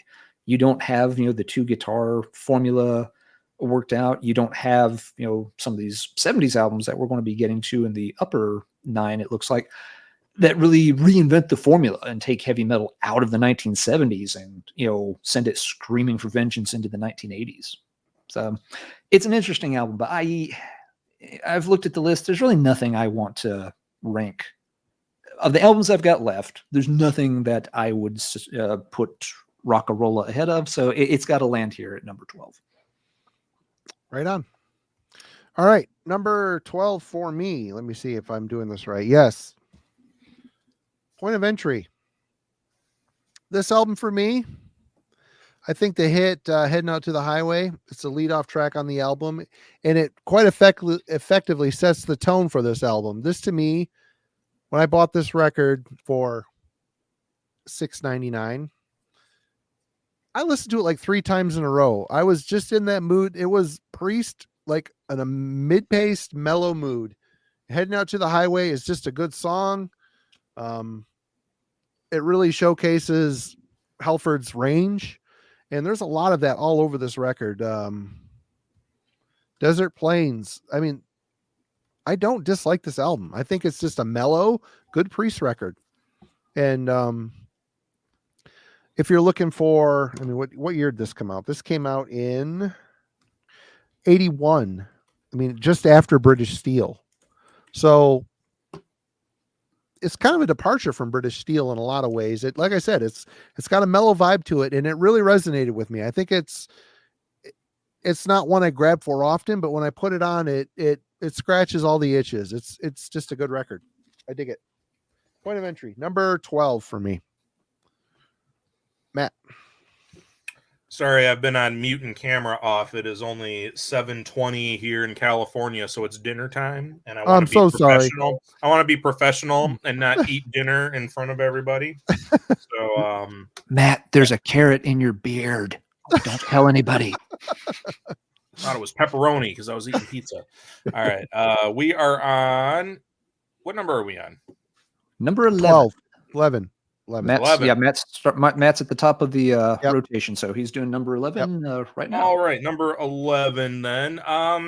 The most recent album, Firepower, is my number 11, and this is a solid record. It is so much better than it should be, but it doesn't crack the top 9 for me just because Painkiller is in the top 9, and this is the spiritual successor to Painkiller in my brain. Yeah, so a lot of ways it is. Yeah, I think this is the best album out of their modern records that they've done. It is better than Redeemer. It's better than Retribution. It's better than Nostradamus. It's better than the Ripper albums. you know, it sits on the top of all of those. And like, you know, when this came out and I first heard it, it was like, holy crap, you know, these guys are what, in their 70s now, and they're playing like this. It's crazy. But just like with a lot of the more modern Priest albums, the more I listen to them, the more bloated they feel. I mean, this album has 14 songs on it, and I really only care about maybe 4 or 5 of them. And after that, I'm ready to move on. I'd rather listen to Painkiller, where the whole album is genius. I'd rather listen to anything else. So it sits towards the top of the bottom 9, but I couldn't put it any lower than that just because it's better than everything else that they've done since they got back together with Halford, and it's better than what they did post Painkiller. So that's what I say about Firepower. Great record. Actually, I'm going to say the third time I saw Priest was when they were touring this record, and they were really, really good still. So there you have it. All right, Alan. Okay. I could easily have put Firepower here too, and almost did, but I've got it just a little bit higher, which means for number 11, it's time we talked about Turbo. Yeah, me too. Turbo is, often panned as, a very goofy record. For a lot of folks, it's a low point in Priest's catalog, but there's also a lot of people that find it kind of endearing in a goofy manner. And I'm in that latter camp. Even I recognize there are some problems with this album. It may be just that, it's very much a product of the time, the mid 1980s. So yes, it's going to have the weird, goofy synth sounds and the bad electronic drum sounds. If you're under 40, those things sound horribly dated. It's like, your parents telling you about, going to their prom in parachute pants or something. It just sounds awful. But if you're a child of the 80s, you're in our age bracket, it makes sense. That is what, music sounded like at the time. And it has, not just, the nostalgia kick of middle age, but it's always had, just that, yes, it's very representative of its time.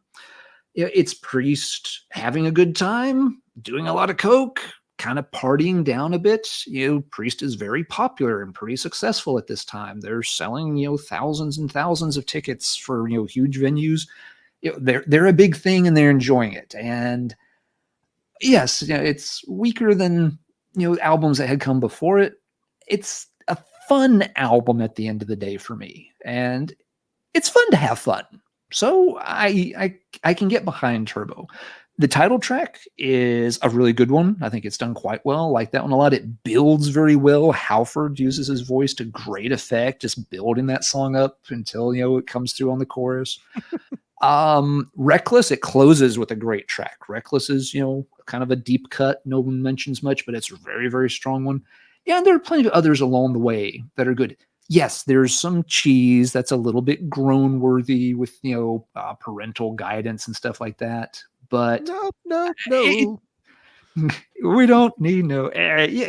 But again, that is very representative of what, kids were, listening, seeing, thinking, doing. It fits with that era just fine. So it's not, I'm never going to defend it as like, a great lost classic or anything like that. But I will defend it as a fun album that has a few really good tracks on it. And so, yeah, I think Turbo fits in here pretty nicely. So I'll put Turbo right here at number 11. And Marty, you said you got it at number 11 too. So what are your thoughts on Turbo? I'm checking one thing here. Turbo came out. Okay. One thing about, 86.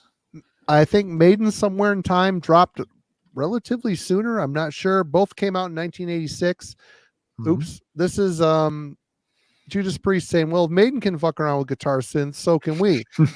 Everybody was, though. I mean, is the thing. But they took it a little bit more to the extreme pop sensibilities. This is, in all honesty, back in my teen years, 1986, this was the first Priest album I ever bought. And I listened to it quite a bit. And I got rid of the tape, and I've come back around on the last couple of years. I still like this album. I hold a very nostalgic place in my heart for this thing. And really, for me, the best song on this album is Out in the Cold. I just love Halford's soulful, mournful singing on it. It's a really good song. I love the vamping he does on it. But there really isn't. Turbo Lover, cheesy but catchy. It's kind of like their Lick It Up. It kind of has the same kind of feel to me. Locked In, great song. Private Properties, cheesy as fuck, but it's fun. Private Parental Guidance as well. Rock You All Around the World. Yeah, that's not a great song. Out in the Cold, Wild Nights, Hot and Crazy Days, fun song. Hot for Love. I don't really remember that one. Reckless, good song. This is a solid album. It's very poppy Priest.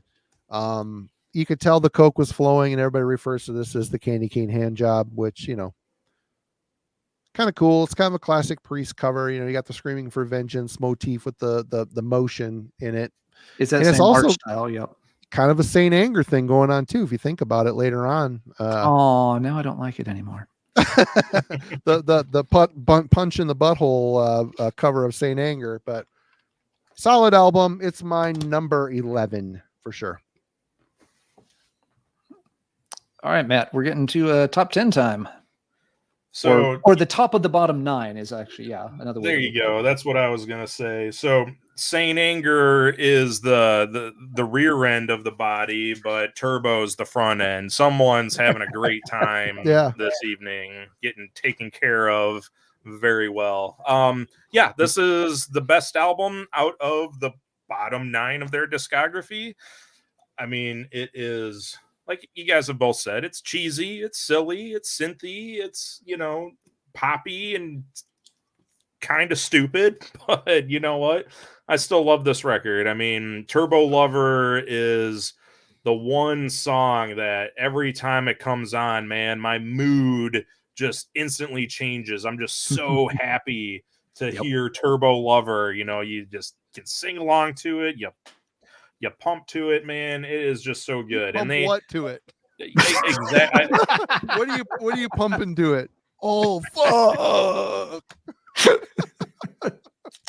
Yeah, so I mean, they still even play that song live today. I mean, it's always in their set list. So the people that say this is the worst album, terrible album, no, man, it's just fun. You just had to have been around in the 80s. And if you weren't around in the 80s, you're not going to get it. I don't care who you are. And yes, that is some gatekeeper nonsense, but it's true. I mean, this is a product of so much cocaine.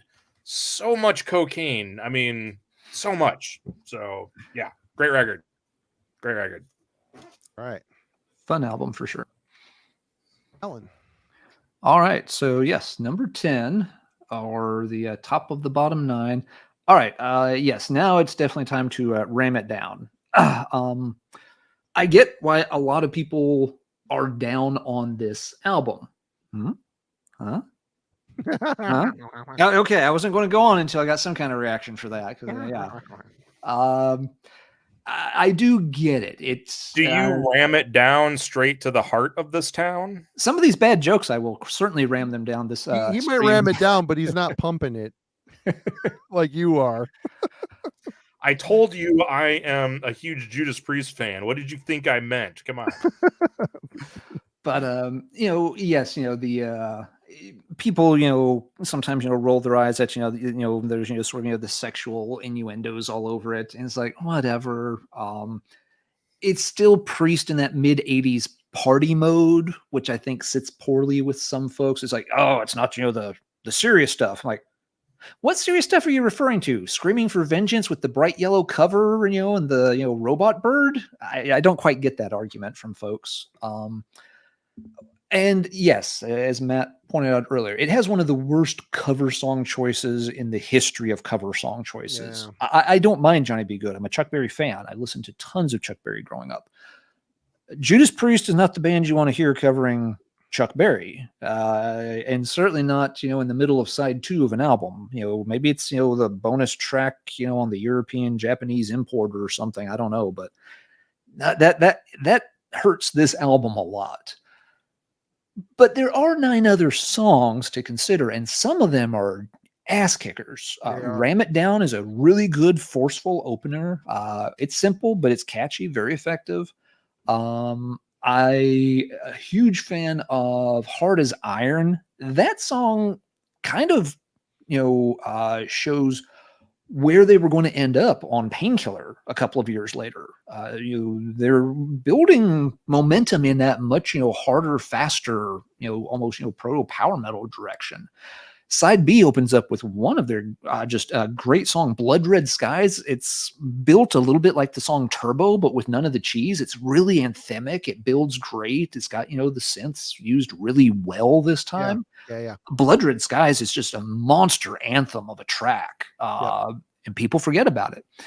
Now, after you get past, those 3, the pickings, get kind of slim. But that's already 3 excellent songs that I've reeled off, which is why I've got it a little higher than Turbo. Turbo, I can name 2 excellent songs, and then, I got to pick and choose a little bit more. The next album, I can, has a different vibe going on. But it's not their best album. I get people's complaints. I really do see this album has some strikes against it, but I think people overplay those negative points and they miss some very, very strong songs that are scattered on this album. It's the digital age, folks. If a song comes on that you don't want to hear, it's not like in the old days where you've got to get up and move the needle off, the turntable, or fast forward the cassette and hope that you stop it before you get halfway into the next song. Just skip the damn Johnny B. Good cover and go about your life. There's some good tracks there.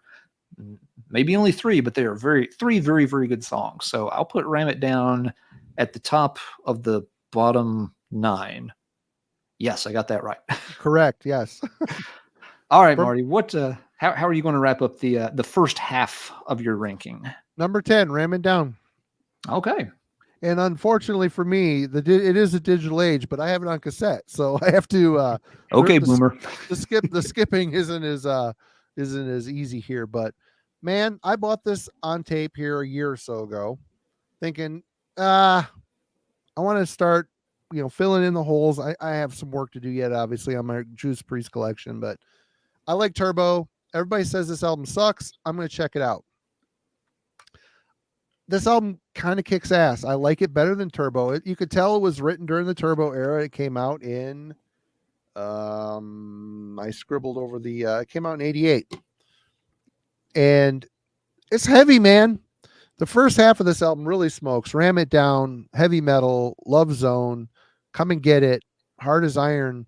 I mean, really, there's some great fucking songs. I mean, obviously the sexual innuendos are all over this thing. Rob has come out at this point. I think he came out during Turbo, I believe, and Ram It Down. I think he was kind of scoffing at all of the metalheads, freaking out about his sexuality with songs like Ram It Down, Hard as Iron, Blood Red Skies. This album's great. The cover is crap. I heard something about them recording this for a soundtrack, and they were supposed to be on the soundtrack and they were booted off for another band, and they ended up having to put it on this album. But it should not have been on the album. But if you can skip past this track, I mean, Matt, spend some more time with this. There's some good fucking songs on here. There really are. And it's my number 10. To be fair, I did forget about Blood Red Skies. That is a solid song, but I don't know. There's just so many others that I pull for. It's one that I just never think about. But for you, Marty, I will give it another try. At least give it halfway. Go halfway and stop at the halfway point, and then check out the rest of it later. But right on. All right. What is this, Rick? What are you saying? Marty really likes Velveeta-oriented albums that most average metalheads that might be here. Well, yeah.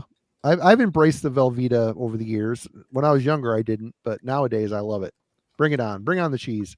When you're old, you need cheese. It makes you feel young again. You do. Yeah, I mean, come on. All right. So we're hitting the top 9, right? So again, a good 5 of these albums are like number 1 albums to me. So let's all calm down a little bit when we get there. But number 9 for me is Point of Entry. And I get all of the criticisms that this album gets, but I put this album over the bottom 9 for a couple of reasons. Number one, it is the perfect road trip album. I mean, if you're on a long road trip, especially out here in California where there's desert everywhere, there is nothing better than listening to Desert Plains in the flippin' desert when you're drinking a beer, not driving, of course, but, you know, being in the desert and drinking a beer. There's no better feeling than listening to Desert Plains and being in the desert and drinking a beer. It's amazing.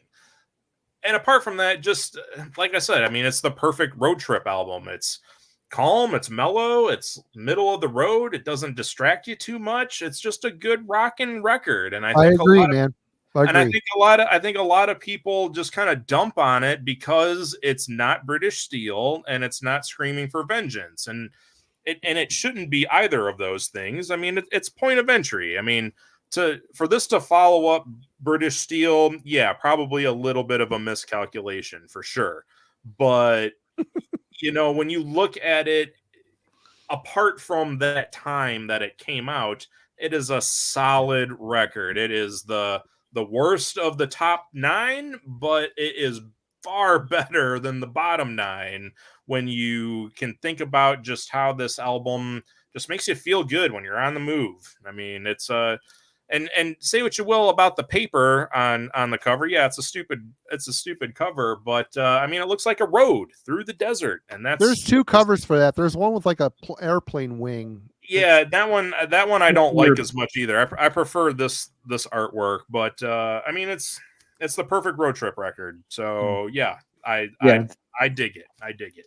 Yeah, the other cover was the cover used in Europe. The computer paper scroll was the cover used in the US. Yeah. All right, Alan, you're number 9. Okay, let's see. Number 9 for me. Okay, this is where I've got Firepower. And this is where I actually own most of them.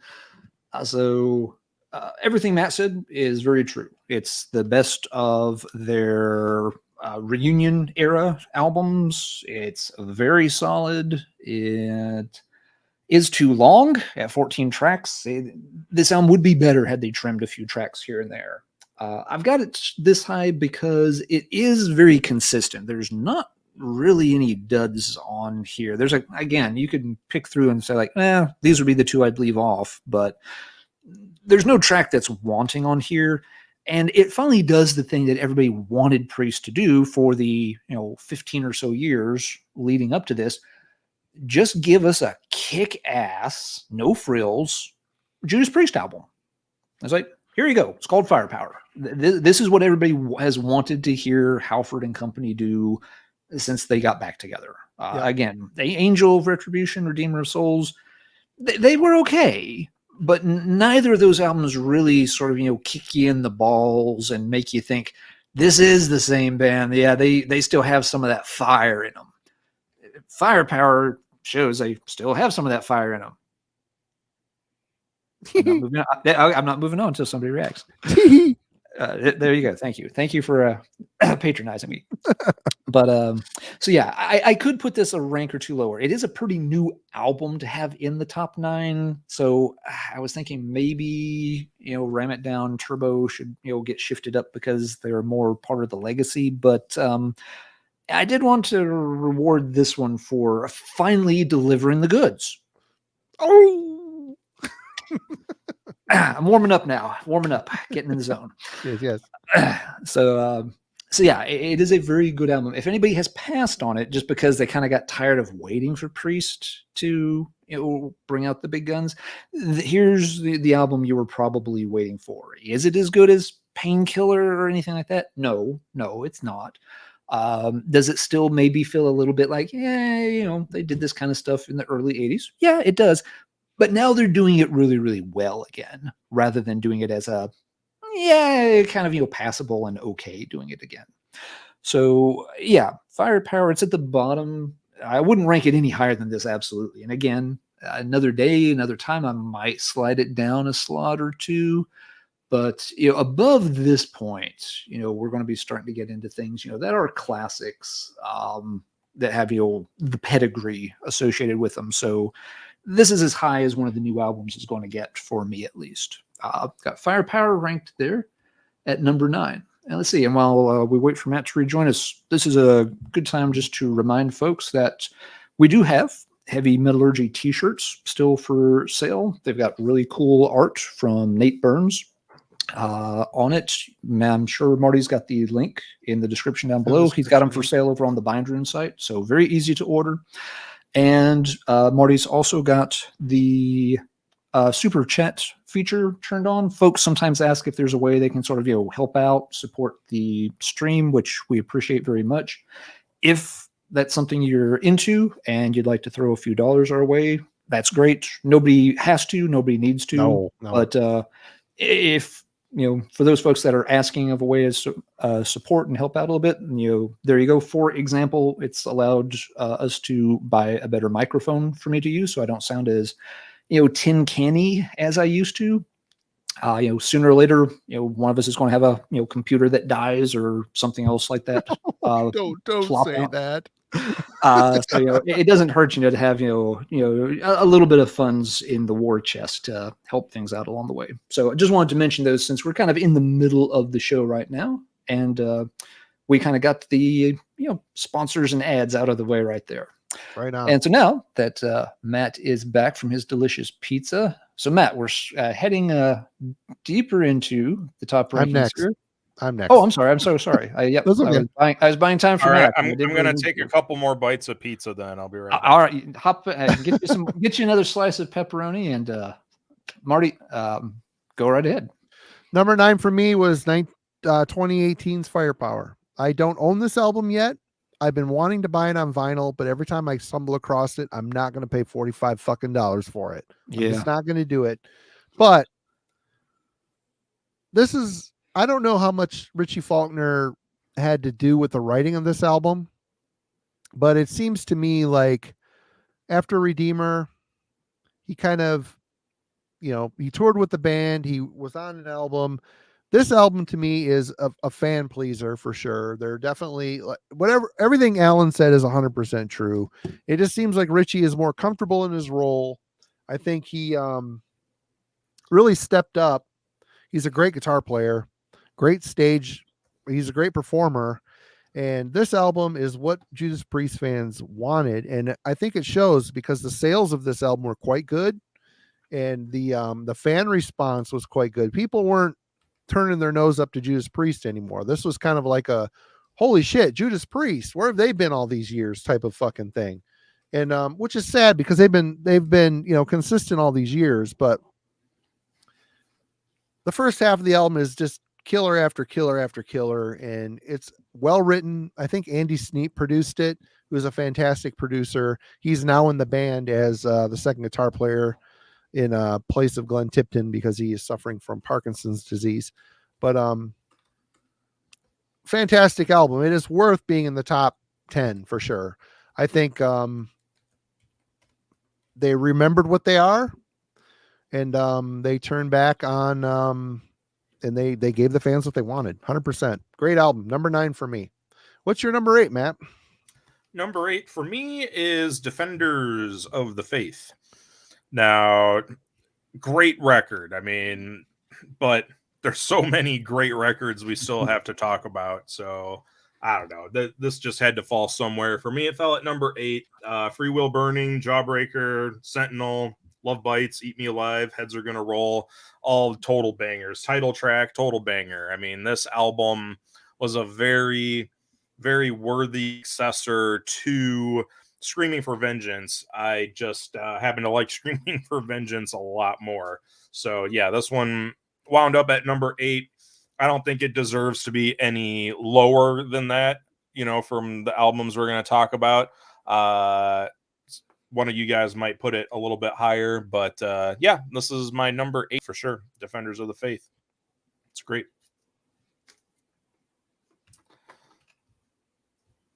I don't see how it exceeds Screaming for Vengeance, but sorry, Ash, I do not agree, but it is still a solid record for sure. See, Ash and I might be on a little closer page because I've got Screaming at number 8 and haven't got to Defenders just yet. I've got Screaming here. We are getting very much into sort of the iconic albums at this stage. Screaming is an album for me that has always been a little top heavy. It's got some obvious all-time classics. I mean, the opening pair of Hellion and Electric Eye is about as good as heavy metal gets in the early 1980s. You've also got some songs on here that don't do a ton for me though. Pain and Pleasure is sure, whatever. Mistress Spanks a lot, blah blah blah. Screaming for Vengeance, of course, is a very good track. You've Got Another Thing Coming was the big hit that really helped put them over the top more. Fever, don't mind that one. Devil Child is a little never been a favorite. You've Got Another Thing. Yeah, I already mentioned You've Got Another Thing Coming. So it's an album that has a couple of monster songs, a couple of well-known, beloved hit songs, but it's also got a few misfires on it. There are some tracks on here that I could do without. So yeah, it's one of the most iconic heavy metal albums. The cover art style, the bright colors, which I always kind of liked. It shows not every heavy metal album has to be black on black with black print outlined in black. You can make an album very bright and colorful, and hey, it'll actually pop and stand out really good. So yeah, I mean, while it's one of those albums everybody should definitely hear if they're going to be into heavy metal, I think it does have some misses sprinkled in among the hits too. So I was looking through the rankings, and this is definitely where I want Screaming for Vengeance. It can't go any higher for me. Everything above this is a much tighter start to finish than Screaming is for me. Beloved album, good album, not saying anything bad about it. But yeah, there's just a few songs on there that really don't make the cut for me. All right. My number 8, I'm a little perplexed because I have a really shitty copy of this on vinyl, really shitty, and I can't find it. It's not in my stack. I don't know what the fuck I did with it. Anyway, it is number 8 for me is British Steel, 1980. Of the top of the albums that came before this, I would say it's a good place for it. It's not my favorite of the top 10. If I never hear Breaking the Law again, I would be completely fucking fine.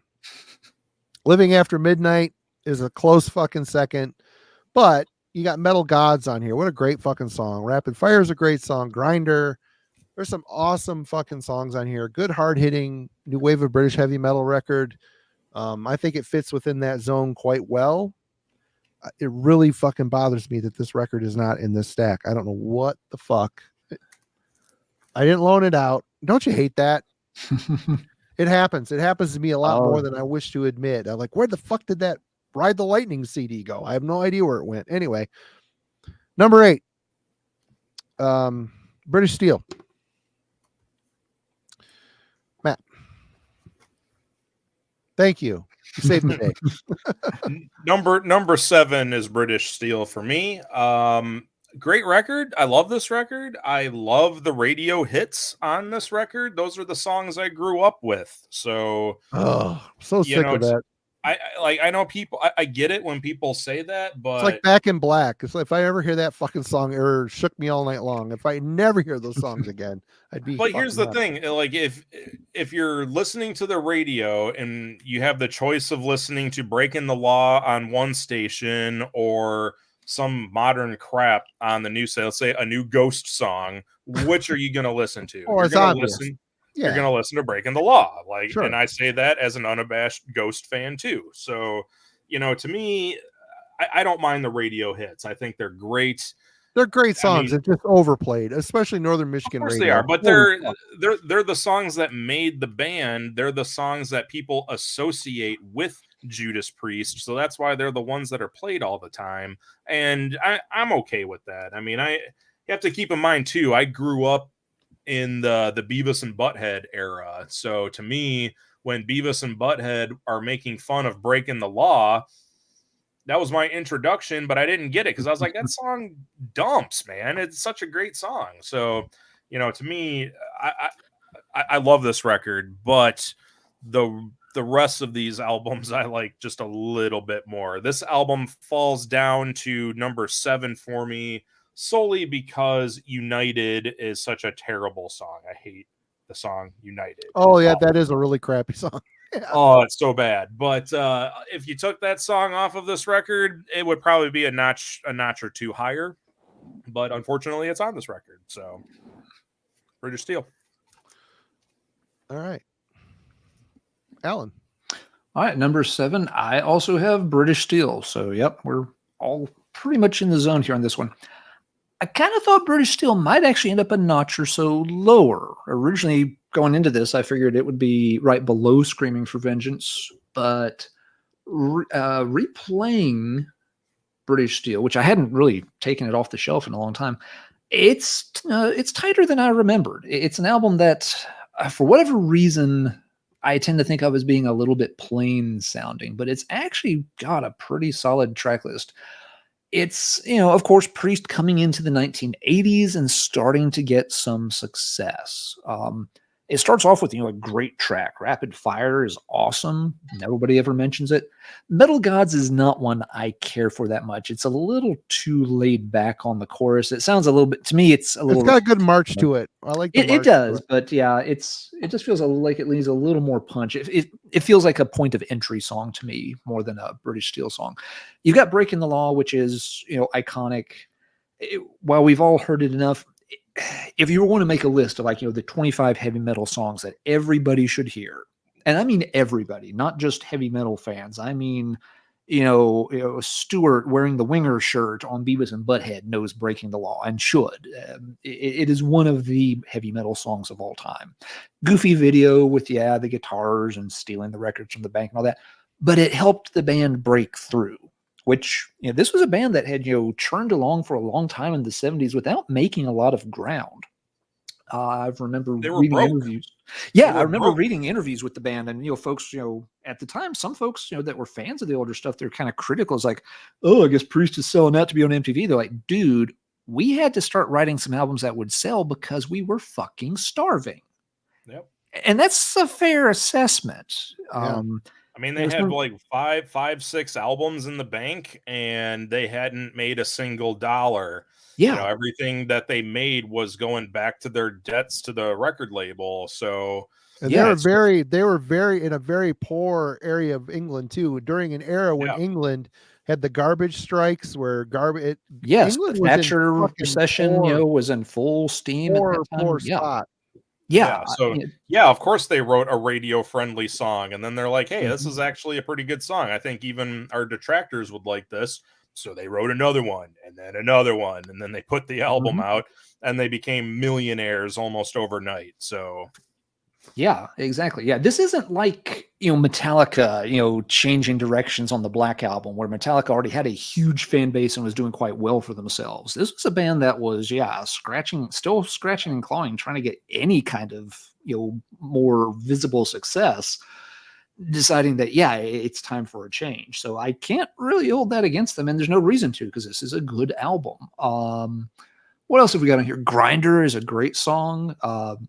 Creator did a great cover of that on the tribute to Judas Priest album years later.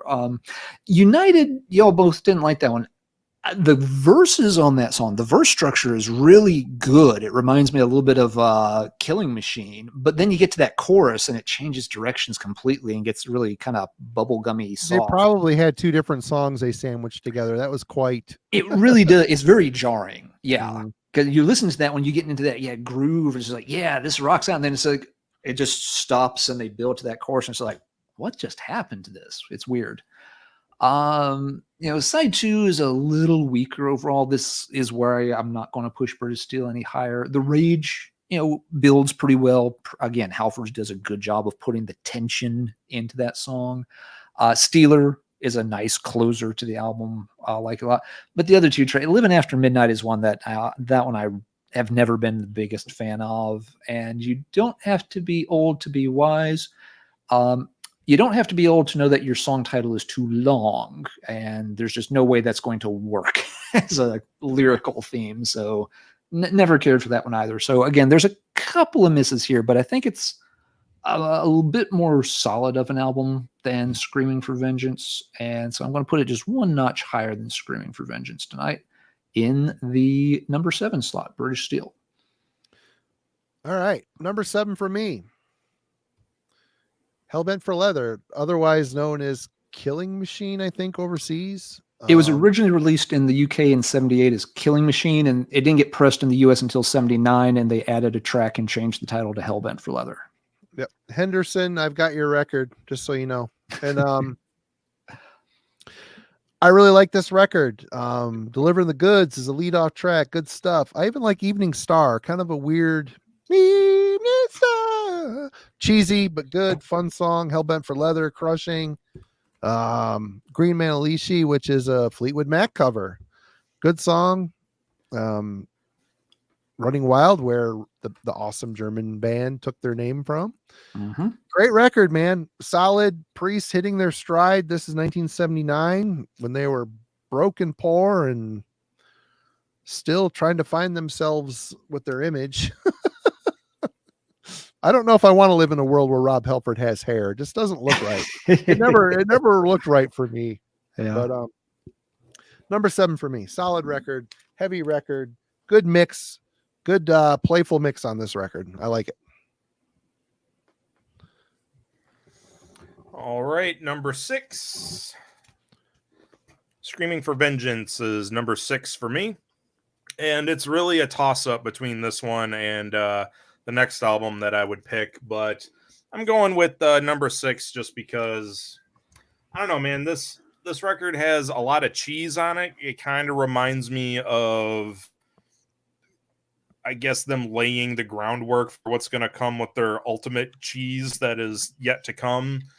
But I don't know, this record just has some feel-good vibes to it. I mean, a lot of people like to really crap on songs like Take These Chains, Pain and Pleasure, Fever, Devil's Child, but I love all those songs. I like all those songs too.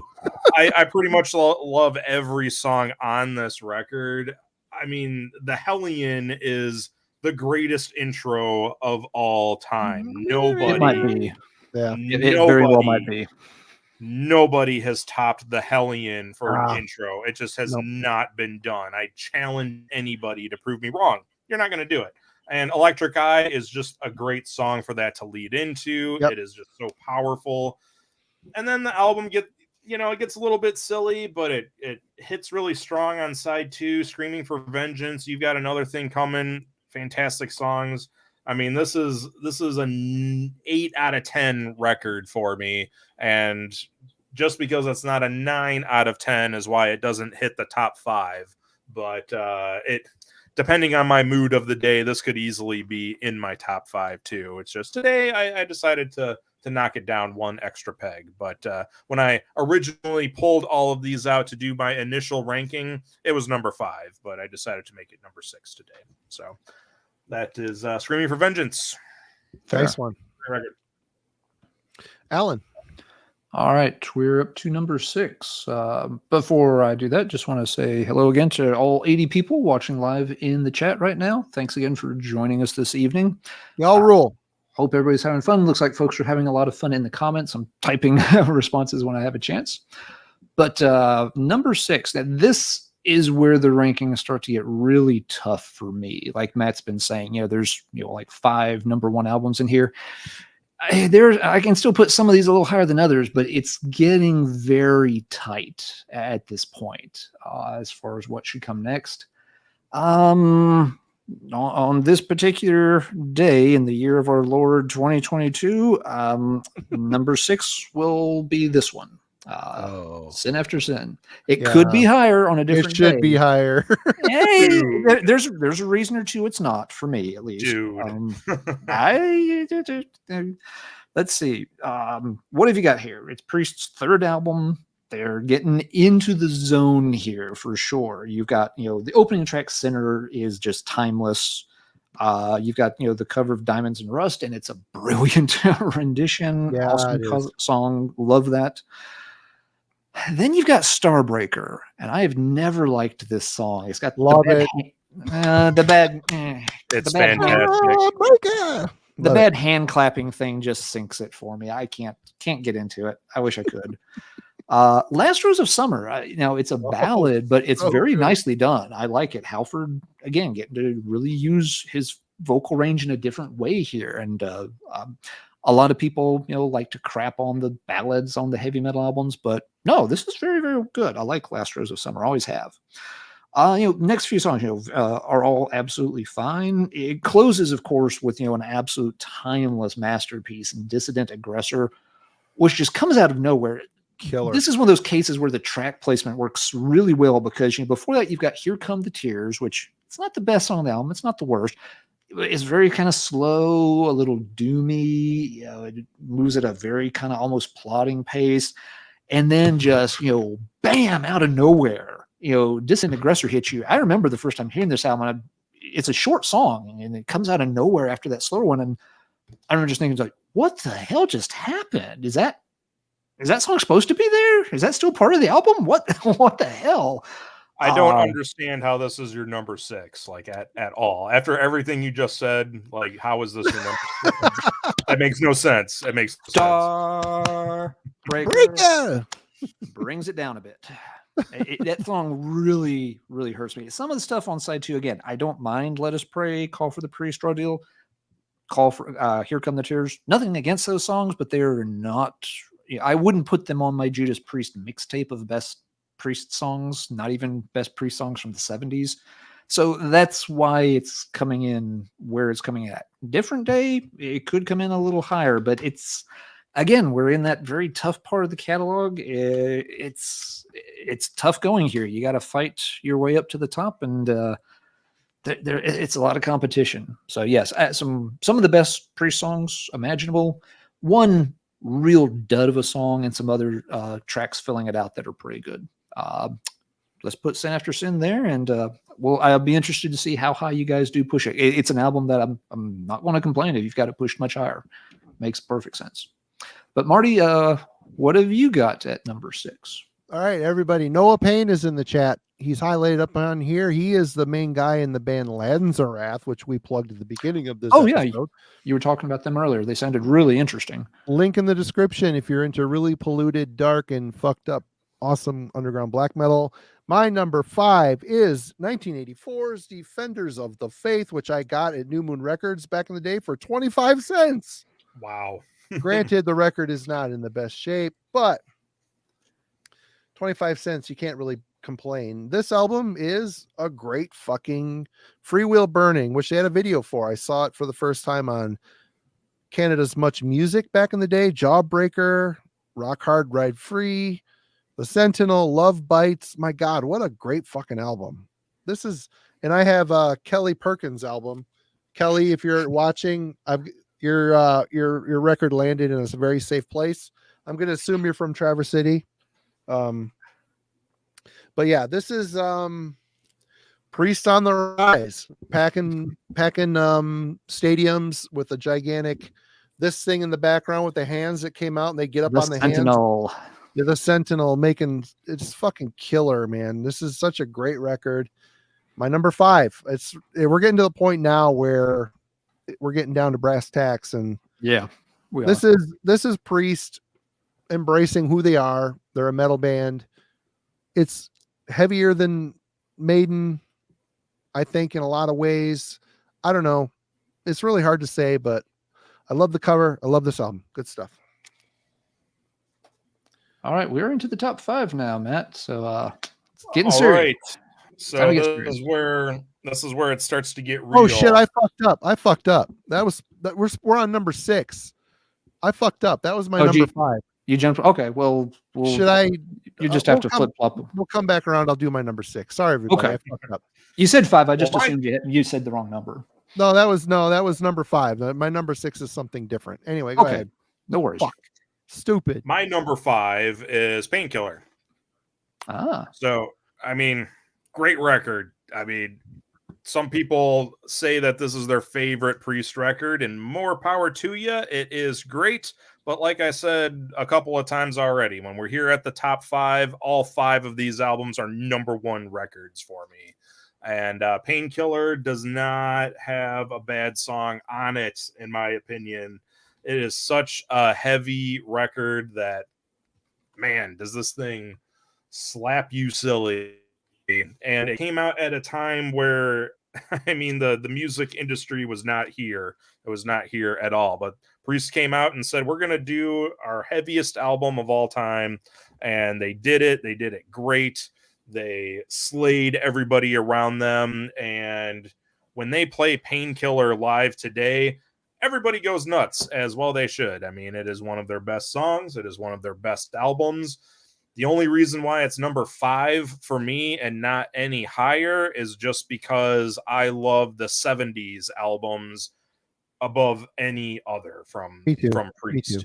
So this is the best album from everything else that they did from the 80s and 90s and onwards. But to me, it's all about that 70s we're broke era of Judas Priest. But this album is no slouch whatsoever. I mean, if you say this should be #1, you are right. It is a #1 record, but it has to fall to number 5 for me just because of what I just said.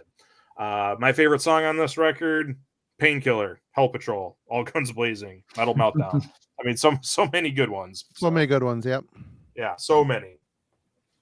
All right, Alan. Thank you, Yeah. Circus Lizard, for the donation. So kind of you. Thank you. Yes, wanted to say that's really nice. Circus, you rock. Thank you so much for using the super chat feature to throw a few dollars our way and support the stream. That's really cool. All right. If you pay $5 more, I'll disappear. So, well, Matt, earlier in the chat, someone was offering to throw a few dollars if we can just like do an ASMR recording of you eating pizza close to the microphone for like 30 minutes. I have 2 pieces left. If that'll help, support the channel, I'm willing to do it. While you quietly chew, Matt, Marty can make up some erotic literature about the cover of the Turbo album, and it would all just come together. Was it a tornado in her hand? Was that a slice of pepperoni that was sliding? He grabbed my candy cane. It was so hard. Anyway, go ahead. It was so sweet and hard. It was sticky. It was sticky. It was a little bit minty too. What do you mean our channel's banned, YouTube? How do we get it back? We're talking about candy canes. What's wrong with that? I mean, come on. Yeah, candy canes are delicious. All right, Alan. All right, we're in the top 5. There's no good way to rank these. It's not going to piss some people off here and there because I'm looking at my top 5 right now. Tread lightly, Alan. On any given day, I could pick any of these 5 albums as possibly my favorite. But I've ranked them a certain way this evening, and I'll stick to it. But yeah, Matt, I think you're right. There are 5 #1 albums here, but I'm not going to chicken out. We're not going to say, oh, it's a 5-way tie for first. Nope. We rank them here. Yep. Even when it means you got to put Stained Glass at number 5. That is wrong. God, it's so off. No, it's not. Leave the hall. Oh my God. Nope, it's not. It's the reason I've got Stained Glass down here. This is an album that, of course, it's a classic. It is one that did have to grow on me for a long time to get up there. It has some songs that are, of course, instant. Exciter is instant. You hear that for the first time, and it's a classic. It's practically writing the blueprint for speed metal, and it's doing it in 1978. It's insane. It's of course got Beyond the Realms of Death, which might be my favorite Judas Priest song of all time. It's an amazing epic. There's very few things that are on that level. It's got other tracks on it, but beyond those 2, it took me a lot of listens over a lot of years to really, appreciate more and more of this album. And yeah, there's a lot of them I like now. I like, the weird bouncy groove of, Better By You, Better Than Me is great. White Heat, Red Hot works great. Stained Glass is great. There are still a couple of songs that I'm not nuts about on here, which is why, again, I've got to put it here. The albums above it for me are just all around, start to finish, a little better. Hero's End, I can't tell you what that song sounds like. I get to Beyond the Realms of Death, my brain melts, and I never register what Hero's End even sounds like. I have no idea what that song sounds like. Invader's never been a personal favorite. Savage is okay, but not a personal favorite.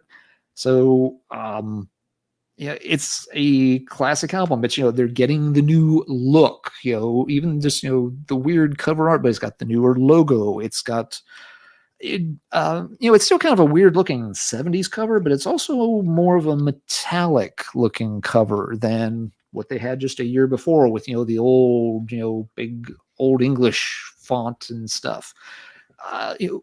What Priest, I've said it several times on episodes of this and over on my channel, Let's Talk Metal.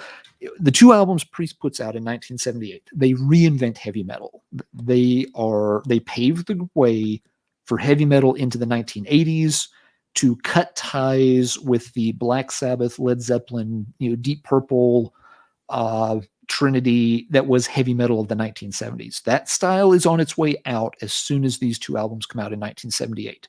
It takes the rest of the world a year or two to catch up to what Priest was doing at this time.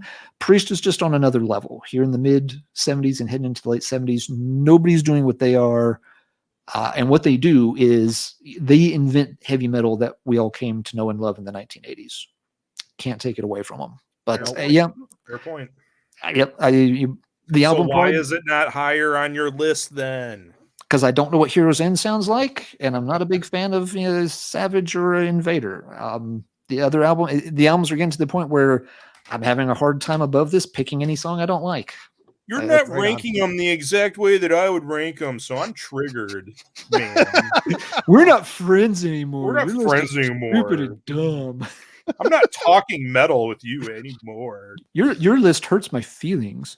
Someone told you. Someone said to you earlier that that they thought there was a nice ABBA ranking you could go join later, Alan. Oh, that's rude. We all decided that I said that ABBA does indeed rule. No shame in that game. So I was going to say they have you and me mixed up. I don't know if I could even name an ABBA song. There are few bands I've ever been less interested in checking out than ABBA for no particular reason. I just have an irrational avoidance. It's like I'm allergic to that band. I know nothing. I hear nothing. I don't want anything to do with them. My band Marty is your ABBA. The next ranking is ABBA, obviously. Everybody. My band just covered SOS on an upcoming split with Panopticon. Is that an ABBA song?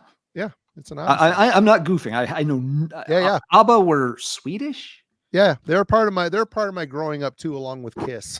You now know everything I know about ABBA. They were Swedish, and Marty likes them. Yep, I do. End of book. I am going to do two real quick because I fucked up and went out of turn. And go back. My number 6 is Painkiller. This is they're coming off of Turbo and Ram It Down. They're like, okay, we're getting with the program here. Yep. Now you're back in rotation with this one. You don't have to do 2, Marty, because Matt will lead us into number 4. Because this is your 6 and you've already done your 5. Okay, right? Cool. Okay, good. What was your number 5 again? My number 5 was Defenders. Defenders. Okay. This is my number 6. So Painkiller, I just bought this album last year. I'm really late to the party on it. And like Matt said, there really isn't a bad song on it. It's like them trying to be power metal, super aggressive. They did it all right. They absorbed what was going on in the time, and they really threw out an awesome album. 1990, a great record. It's heavy and strong without being like Jugulator and Demolition, where they're trying to be more Pantera maybe. But this is just a really great, solid, heavy metal sort of power metal record.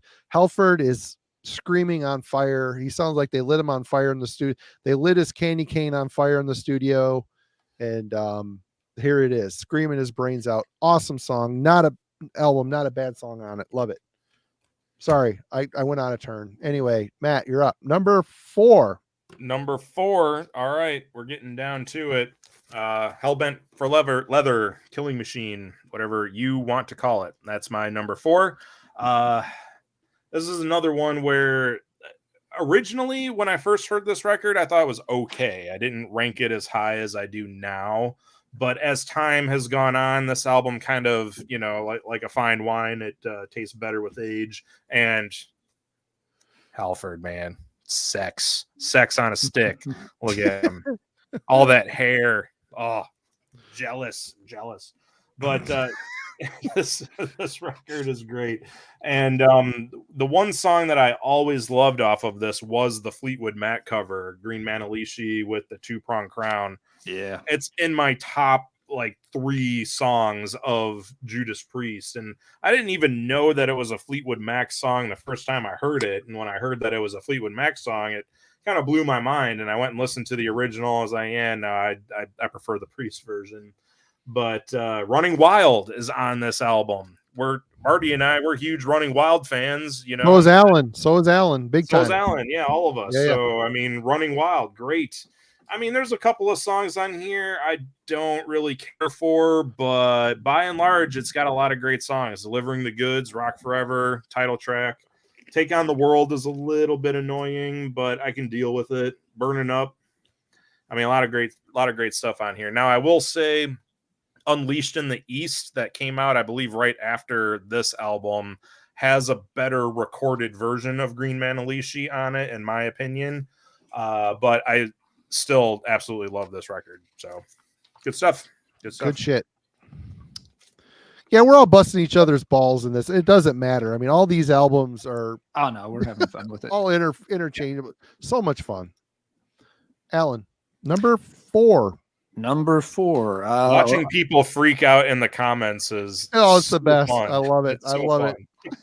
Yeah, number 4. I'm right there with Matt. It's Hellbent for Leather, and this is again that second album from '78 that just really it defines heavy metal going into the '80s. This is, I mean, how Rob Halford is basically not only redefining the musical trend, he's redefining the fashion of heavy metal. You go back and watch what heavy video footage of Purple, Sabbath, Zeppelin from like 74, 75, 76. They're not up there wearing all black and leather and stuff like that. They're wearing all kinds of weird 70s clothes. Halford brings a new fashion sense to heavy metal. Everyone who has ever worn a leather jacket to a heavy metal show in the past 40 years, here you go. You're welcome. But yeah, great album, very fun album, great track list to it. Let's see, we've got Delivering the Goods is a really nice opener, sets the tone well. Rock Forever and Evening Star are, okay, not the strongest tracks. I've got a 12-inch single for Evening Star on clear vinyl because it's got Green Manalishi on the B-side. And that was the difference. And when this was released in the UK, under the Killing Machine title, it didn't have Green Manalishi on it because it was the B-side to the single. But when the album got put out in the US the next year, they put Green Manalishi on it, which I'm glad they did because it's a freaking amazing song. Doesn't sound anything like a Fleetwood Mac song at all. It's no Johnny Be Good, Alan. Let's be honest with each other. No, it's not. It's like a million times better. But what else have we got? Hellbent for Leather again is essentially the soundtrack to here's what heavy metal will be 2 years from now. Priest is that far ahead of the game. You've got Burning Up, I don't mind, cool track. Take on the World, I get why some folks don't like that. I tend to like Priest's stomping anthemic songs. They've got several of them on different albums. I get why some folks aren't into those. I tend to think Priest does a good job with that style of track. But I mean, side 2, you've got a lot of good stuff. This album doesn't let up. The Green Manalishi cover is amazing. Killing Machine is a track I absolutely love. The original time I got this album, it was the Killing Machine pressing. And that song's just got such a nasty groove to it. Love that one to death. Running Wild, great track. Just fine. Before the Dawn, lets it slow down a little bit before, going out with Evil Fantasies, which is fine. And I mean, it's a little hard to separate that album from Unleashed in the East. Matt is absolutely right about that. It's, yes, you can say it's a fake live album as much as you want. I don't care because it's fucking fantastic. This little grouping here where you've got Stained Class, Unleashed in the East, Hellbent for Leather, this was the future of heavy metal. this was it. Priest did it. So yeah, for everybody who wants to sort of, downplay Priest or, write them off or not put them up on that pantheon anymore because you haven't been happy with, some of, their output for the past 20 years. Priest is the whole reason you got to those 20 years. Yep. It's what, it defined metal more than anything else. I'm known for listening to a lot of, more obscure second and third tier bands from the 80s and stuff. The number of those bands that, trace their influence directly to this era of Judas Priest, you can't count them. All of them. Yes, you just can't. It was all of them. Yes, Priest more than, Maiden is still plugging around, in, some little pub in, the east side of London at this time frame. Judas Priest is already, showing the world the way to the future of heavy metal. They're True. just on. I heard Martin Popoff describe this era of Priest, on a recent podcast he was doing as just like that. Priest was just literally on sort of like a different mental level. They were out thinking everybody in terms of, how they were approaching heavy metal music. And I kind of got to agree with that. Nobody was on the same level that Priest was at this time. Praise hail Satan for the innovators, man. And these guys, when the thing that's really sad is when these guys are gone, there's no one there to follow up. And that's an old guy, get off my lawn type of shit. But it's fucking true. It's true. There is no Judas Priest or who's next? Greta Van Fleet? Ghost? Is Ghost the next?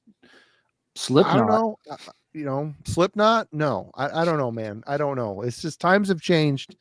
And it's weird. Anyway, good one, Alan. 4 for me. Number 4, sir. Screaming for Vengeance. Okay. I love the cheesy songs on here, and the heavy songs rip fucking all kinds of ass. It's so good. Devil's Child. Love it. Take these chains. Love it. Good shit. Take them off of my heart. Take them off of my heart. Say what you want about this weird metallic bird. It's kind of an iconic image. Oh yeah. I love the in motion shots that they, their artist was very well known for, and love this record. It's really good. From an unknown land and through distant skies came a winged warrior. Nothing remained sacred. No one was safe from the Hellion as it uttered its battle cry, screaming for vengeance. Fucking killer. Wrong band. Sorry. Number 4. Love it. I'm still pissed I don't know where my fucking British Steel record is. God, that drives me nuts. What's your number 3, Matt?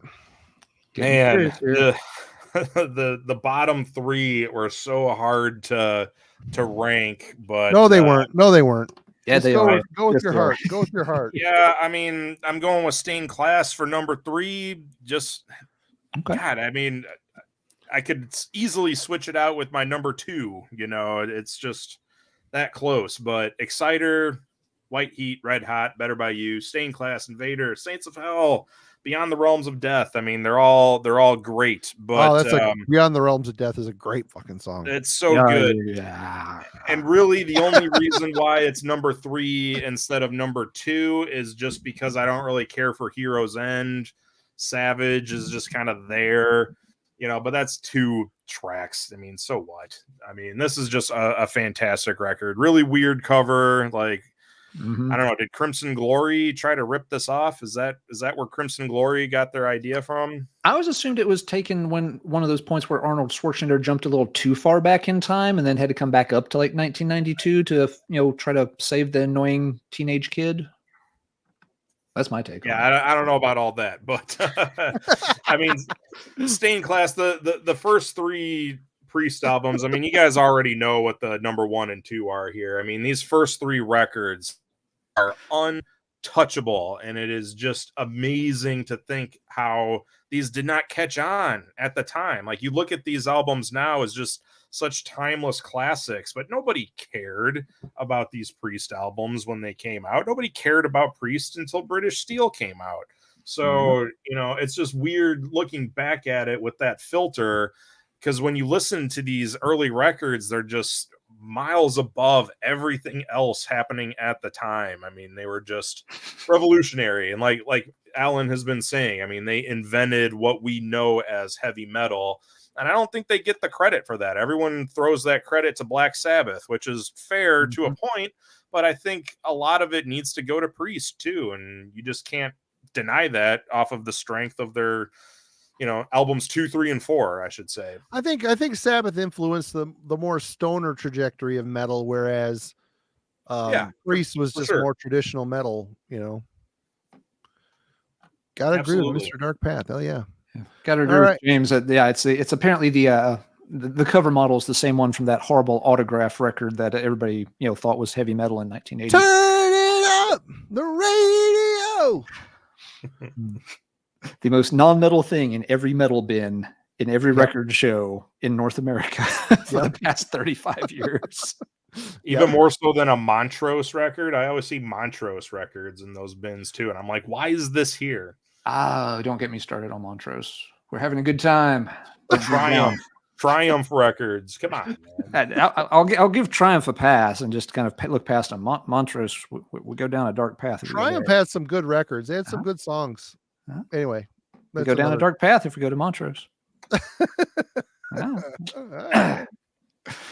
All right, number 3. Okay. I have this one ranked higher than most folks would, but it is my favorite of the 80s era Judas Priest albums, and that gets it some bonus points. It is Defenders of the Faith.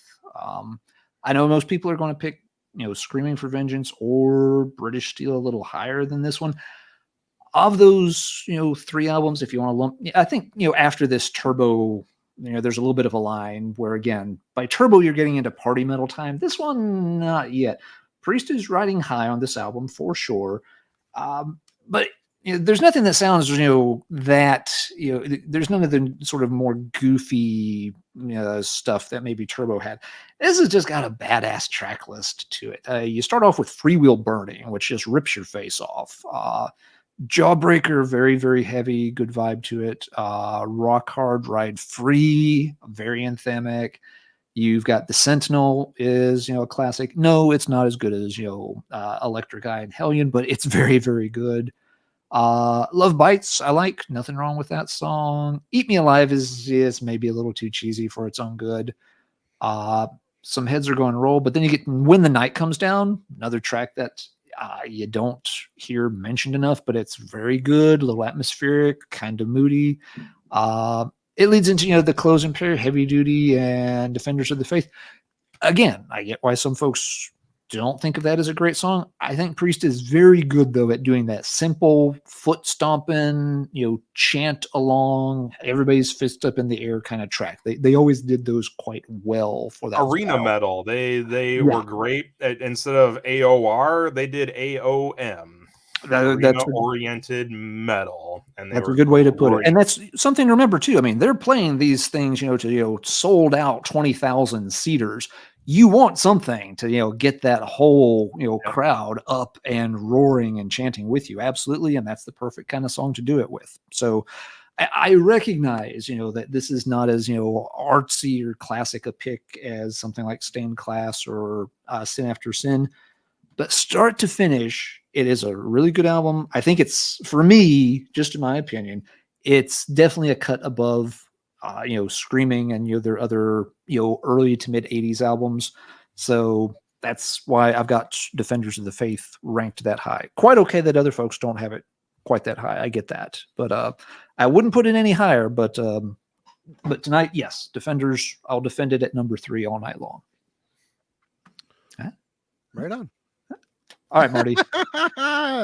You're in top 3 mode here, so what? Well, knowing what Alan's number 1 is, he's probably gonna throw me some shade with this being my number 3, Sad Wings of Destiny. Okay.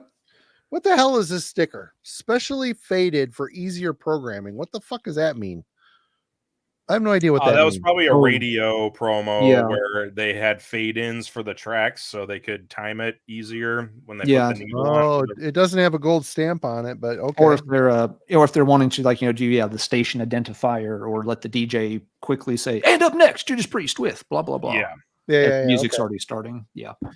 Well, this is their second album. This came out in 1976, 2 years after their debut, and it is Priest starting to realize what Judas Priest is. Rockarolla, I ranked it real late in the list on here.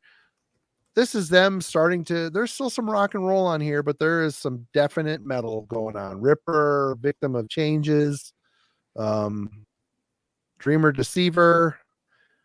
This is a great record. It's a great fucking record. Amazing. One of the best cover arts ever in metal. Holy shit. What a great record cover. It's the best. It's the best cover. It's so good. And yeah, we're getting down here to where all these albums are so good. And this is Priest realizing who they are. They continue on that path and evolve even more into that realm as they go from here. Maybe, Sin After Sin might be a bit of a step aside from that, but love this record. There's really nothing bad to say about this record. It's great. I don't really have much to say other than it's a great fucking record. Matt, number two. Number two for me is Sin After Sin. And again, this easily could have been number one, but my number one is my number one for a reason. And I'll get to that next. But I love every track on this record. I think the album cover is amazing. I love that original Judas Priest logo. Yeah. I mean, just everything about the presentation of this record is unbelievable. And as much as I love the cover of Diamonds and Rust on this album, it's a fantastic cover. I actually really enjoy the Joan Baez version, the original. I think the Joan Baez version is a lot more haunting, whereas the Priest version, is a lot more driving. But the difference between the two is I don't give a fuck about Joan Baez. I don't either. I don't like Joan Baez. I don't own any of her albums, but I really like her, her original version of that song for some reason. But man, Here Come the Tears. I do not understand why Alan was talking crap about that song because No, it's not a bad. It's bad. I like it. It's moody. It sets up the last track just really, really well. It's not the best song on the album. You were talking a little bit of smack, just a little bit. It's okay. One thing as an interesting side note for that, Here Come the Tears is the track that Michael Ackerfeld from Opeth always uses as his vocal warm-up song when he is getting ready for a show. He will sing Here Come the Tears to get himself ready to go. So for the Opeth fans out there. But yeah, I mean, really the only song on this album I could do without would be Last Rose of Summer. I mean, it's a nice side A ender, but if that wasn't on this album, it wouldn't kill me. You're wrong. That's fine, but everything else on this record is great, though. I mean, it's like a 9.5 out of 10 album. That me saying that about Last Rose of Summer is being nitpicky, trying to find something for making this not my number one. So, right. It is a great record. It is one of the best that Priest has ever done. So that's my number two. Right on. Alan. Okay, number two. There are times I might say this is my favorite Priest, but in recent years, it's been my second favorite. It is Painkiller. And it's a very weird album in Priest's catalog in a lot of ways. And it's an album that is a little polarizing. There are some people that swear by this album, and there are some people that just swear at this album. For some people, it's too far outside of Priest's wheelhouse. They don't like the way that they reinvented themselves on it. But for other folks, it is the truth. If nothing else, the album is extremely successful at pulling Priest out of that party mode they were in for the second half of the 1980s. Turbo, yeah, you can laugh at it as this, goofy, house party album. Ram It Down maybe still has a little bit of a scent of Turbo about it. There maybe at times.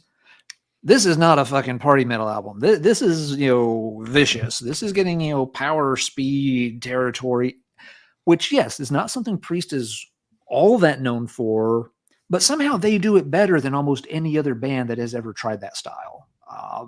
They literally sort of one up all of these power speed bands at their own game. Yep. And they almost do it without trying. It's just, it feels effortless. I'm looking over the track list. I can't really find a track. I'm pretty sure there's something on side B that I don't like quite as much. Maybe be Between the Hammer and the Anvil. Okay, if I've got to pick a weak song, let's pick that. But I mean, you start with Painkiller. It's classic. Hell Patrol is just gloriously epic, driving, anthemic. It's everything you want this style of metal to be. It's all the fury and passion of power speed metal without any of the cheese that people tend to associate with it, when they think of European power metal bands in the 90s and such. All Guns Blazing is great. Leather Rebel, again, very defiant, anthemic. You get to Metal Meltdown is great. Nightcrawler is really cool, really creepy. Touch of Evil was the single off of it. It's, the slower song on here, but it's got a good hook to it. It's catchy. I like it. It closes out with One Shot at Glory. It's just like, this is the kind of song every heavy metal album should end with. It just goes out on, 10 out of 10, firing on all 8 cylinders. It's untouchable. Fantastic album. I get for, the old guys why maybe, yes, it was a little too jarring a transition. But again, I think there were signs on Ram It Down that the band could move into this territory, and they did it with a vengeance. And yes, inside the CD, little pic that I got from the band when we saw them. Yep. Now this is a later era because it's but this we got a couple of these from Ian when we saw them in a little cowboy band in Abilene on the Jugulator tour. I forgot I had that sliding around there in the CD case. It's an A+ album. It's a best metal albums of all time kind of album, and it only comes in number 2 because there's one that I like a little bit better, but we'll get to that later. So Marty, you've got 2 left. What are you going to have at number 2? Number 2 for me is Stained Class. Okay. Which I paid $1.99 for at New Moon Records back in the day when people didn't give a shit about vinyl. Now you have to fucking sever a kidney and one of your testicles to get it for less than $30. Anyway, this album is absolutely great. It's not as good as the first one for me, but everybody here has already talked about this one. It's fantastic. This is Priest kind of emerging out of the what the year did this come out? This came out in 78. I like this better than when they started to get into the radio era. This here just seems more legitimate to me, like more where they needed and wanted to be. Granted, Stained Class didn't sell records like British Steel did and all the ones with the hits, but God, what a classic record. So good, so well written. It's produced really well. I love it. Absolutely great. Not as good as the one that's going to be my number 1, but solid classic. No denying. Number 1, Matt from the Dark Path.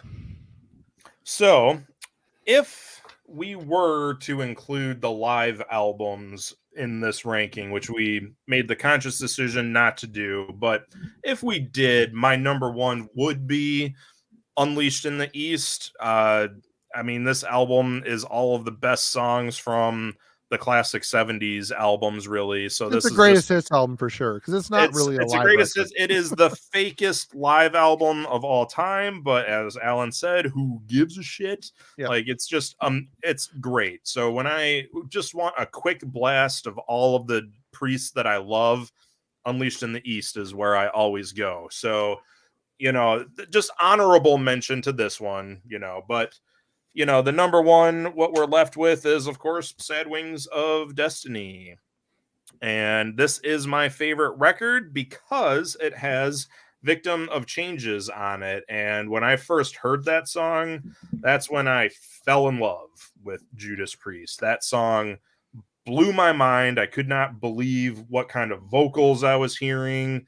I don't think Halford has sounded... I mean, he sounds great on all of these 70s albums, but just the way he hits those highs on Victim of Changes, it was life altering. I mean, me falling in love with Judas Priest, it started here, and really this is the album that kind of started me to look away from the harder edged metal that I was always obsessed with. You know, this got me away from the death and the black and the thrash and the what have you. It got me into the more classic stuff, the power stuff, the speed stuff. You know, my love for all of those things, it all started with Sad Wings of Destiny. And even apart from just the power of Victim of Changes, I mean, that is a song that is basically two songs that they crammed together, but it works perfectly well. I mean, it has every peak and valley you could ever want. It is the perfect metal song to me. But so is Ripper. You know, Ripper is an amazing song. It should have been on Rockarolla, but as mentioned before, it just wasn't due to Gull Records and their silliness. Deceiver is great. Tyrant is great. Genocide is great. Island of Domination, one of the most fun songs ever. So, yeah, I just have a really, really soft spot for Sad Wings of Destiny. Greatest album cover of all time. Greatest band of all time. Their best album, the one I pull for the most. Sad Wings. Fight me, bro. Great album. Great album. Alan, number one. I can't really fight you, Max. I got the same one. While you're talking about that, I'm Alan, going to go use the little boys' room again because I'm the only you one are here drinking redeemed, beer. Alan. Alan, you're redeemed. All is forgiven. Am I a redeemer of souls? Oh, Working them in as best as I can. will you be my turbo lover tonight? After the show, we'll talk. Meet me behind the bleachers. But yeah, I mean, Matt said a lot of great things about the album, and all well deserved. Why do I have this as number one? Matt's last comment rings true with me too. It is the Priest album I reach for most often. If I'm in the mood for Priest, but I'm not thinking of a particular album, it's just like, this is, 8 times out of 10 going to be the one I pick. It's an album long before I listened to any kind of heavy music. Just as a kid, following my dad around to flea markets and record shows, digging through every box of vinyl he could find. You'd see this every now and then. The cover always stuck in my mind. It always captivated me. It always interested me. Just, classic painting. What does that sound like? I have no idea. It wasn't the kind of thing that anybody in my house listened to, so wouldn't find out until later. But, and yes, it's Victim of Changes. If Beyond the Realms of Death is not my favorite Judas Priest song, then Victim of Changes is. For sure. Matt, sure. I'm not. I don't need to describe it. Matt already described it pretty much perfectly. It is. There are some songs, some moments that are just timelessly classic, or maybe classically timeless. One of those two. And Victim of Changes is one of them. Halford. Yeah, just amazing. But then it also, goes right into the Ripper, which, a different vibe here, a little sharper guitar, or, moody, dark, little nasty sounding. It really kind of captures that atmosphere of the Jack the Ripper story really, really nicely. Not to interrupt you, but one thing I always found really interesting about how the songs are laid out on that album. I mean, Victim of Changes, Whiskey Woman, Don't You Know That You Are Driving Me Insane. Whole song's about, this crazy woman. Well, the very next song is about a serial killer of women. So I always thought that was an interesting choice for how they played that. So nice point. I had not thought of that. But yeah, it continues on. This is a varied album. There are songs here that are different structures and such, but they all just work very, very well together. Dreamer Deceiver sets up Deceiver, quite nicely for for it to kick back in with that solar winds. A blow in. Yeah. Then you flip the album over. And again, you've got one of just the most classic moments in recorded heavy metal. Prelude itself, is fine for an instrumental lead-in, but the way it just kind of ends, and the sound just kind of starts to drop, and they just hit that opening guitar licks on Tyrant. That is seared into my brain. It is part of my DNA. So good. The way that transition goes, and they hit Tyrant, that opening guitar lick, and then the whole band kicks in and pops in just like that. That is the future of heavy metal. That is Judas Priest. That is Judas Priest perfecting heavy metal in 1976. 3-4 years, it'd be 3 years later before people started to kind of mumble about new wave of British something. They're so far ahead of the curve with a song like Tyrant. It's just not. It is mind-boggling that they're doing this. Genocide works well. Epitaph, though, goes in a very different direction. It's one of those Queen moments where Halford, gets to channel a little bit of Brian May and company, and it's different. It on a modern Priest album would feel very out of place, but here in the mid 70s, it kind of works. Bands, in that era, there's a little more leeway to still try some different things, and Epitaph fits just fine. And it closes out with Island of Domination. It's never been my favorite Priest song, but it works fine here. It's a good, fine way to close out the album. Good album closer. You're stuck on the Island of Domination with Rob Halford. Good luck. Good luck. The leather shipment will arrive a couple of years later. A little hard to get things shipped out there to the middle of nowhere on that island. You said hard. But yeah, there's just everything about this album works so incredibly well. You can make a case that things like Stained Class might be a more mature set of songs overall, or that you making Hellbent for Leather maybe is more important to the development of heavy metal. Stained Class, for me, it's the first thing that approaches a modern heavy metal sound. I don't know anything before this is still very, very rooted in blues-based rock, one guitar model. It's amazing too that they did this just 2 years after Rockarolla, and there's nothing in between. It's not like there's this kind of build up to this sound or this style. They went from it's so different compared to Rockarolla. Some people in the comments when we were talking about that album, they were saying that album is basically a Queen album, which I don't really agree with that. I don't think that album sounds too much like Queen, but it is drastically different than Sad Wings of Destiny, like two completely different bands. So it really does sound like it's just been completely started over. It's like the difference between the first two Scorpions album. Well, it's more drastic than the difference between. It's the difference between like a demo and your first full length in a major studio for a major record label. Like the difference is palatable. So yeah, it really is, and it is a classic. Love it to death. But I've carried on about it enough, and Marty is back from the Little Headbangers room. So heavy emphasis on the little. Yeah, it's funny because it's true. Anyway, here we go. Number one for me, All Day, Every Day, Sin After Sin. A fine choice. So good. So man, good. I gotta tell you, soulful, bluesy, crooning, mournful Rob Halford vocals. I have a vision, a sweaty tent in the middle of the woods during a hot summer night.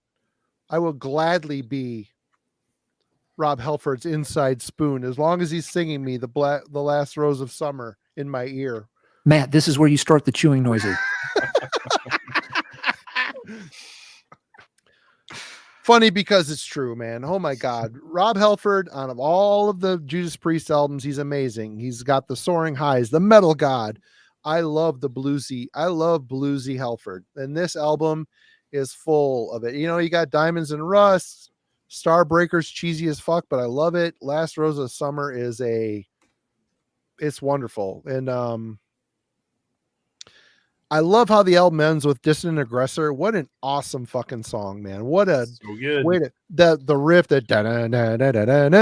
what a great fucking simple progression, but it's so disjointed. And I mean, Slayer covered that song at one point on something or other, but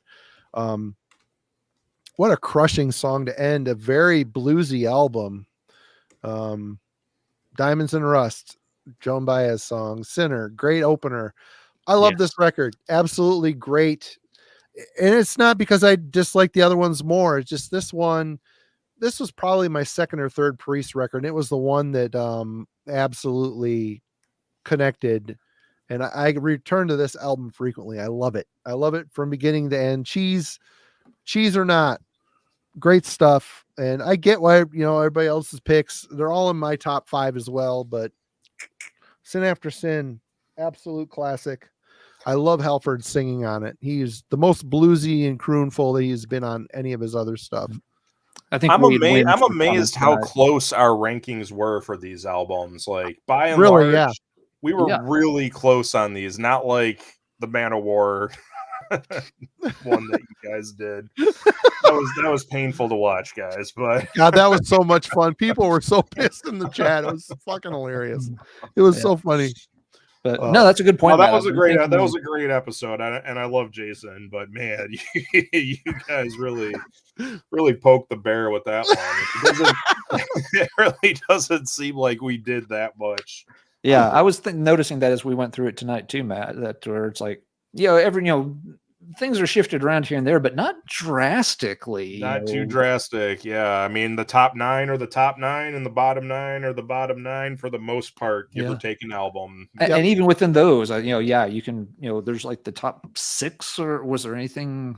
I don't know if anybody had anything out inside or outside the top 6. If so, not by much. It might have been like, I remember maybe you had Defenders at 7. I don't remember. I mean, I had Firepower at 10, and you guys had it like a notch higher. It was my 9. It was my 9. Painkiller was my 6. Alan ranked it a lot higher than either of us did, but it deserved it. It deserves it. I'm not saying his ranking is wrong. It's a good. So have you guys ever seen that movie Rockstar, the Mark Wahlberg? I've never seen it. I know of it.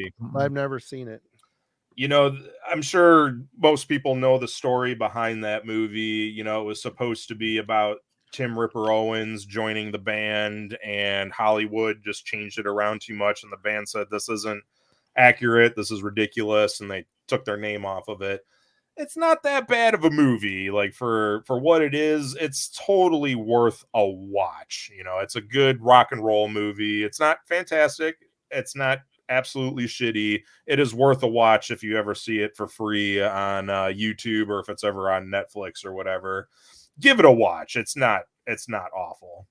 It's watchable for sure. But I mean, it's good that Judas Priest took their name off of it, because it is a little offensive in one area in particular. But I mean, it's worth watching though. You made the comment how you're surprised all of our rankings were so similar, but I think really if a lot of these people in the chat were to be in this chair, any of our chairs, the rankings probably all, there were some people that were screaming about some things that, a few of us posted as whatever, but let's be honest, the first half of Priest's career is their best. And that goes without saying with a lot of fucking bands, especially legacy bands. The first half of most legacy bands' career is typically better than the last. Although Halloween is an exception. They're an exception to that rule. But agreed. We will get into that. Matt will be coming back for the Halloween ranking, and we just need to get Alan caught up with a couple albums, which I'm going to get on this week. Actually, we're gonna set that error. Whenever you are ready, I am so ready. Gee, I wonder what my last bottom of the so ready to talk about it, Alan. You have no idea. I'm gonna sit here and I'm gonna talk about this for like 8 minutes, and it's gonna be... that night I'll be the one that makes the noises into the microphone. It'll mostly be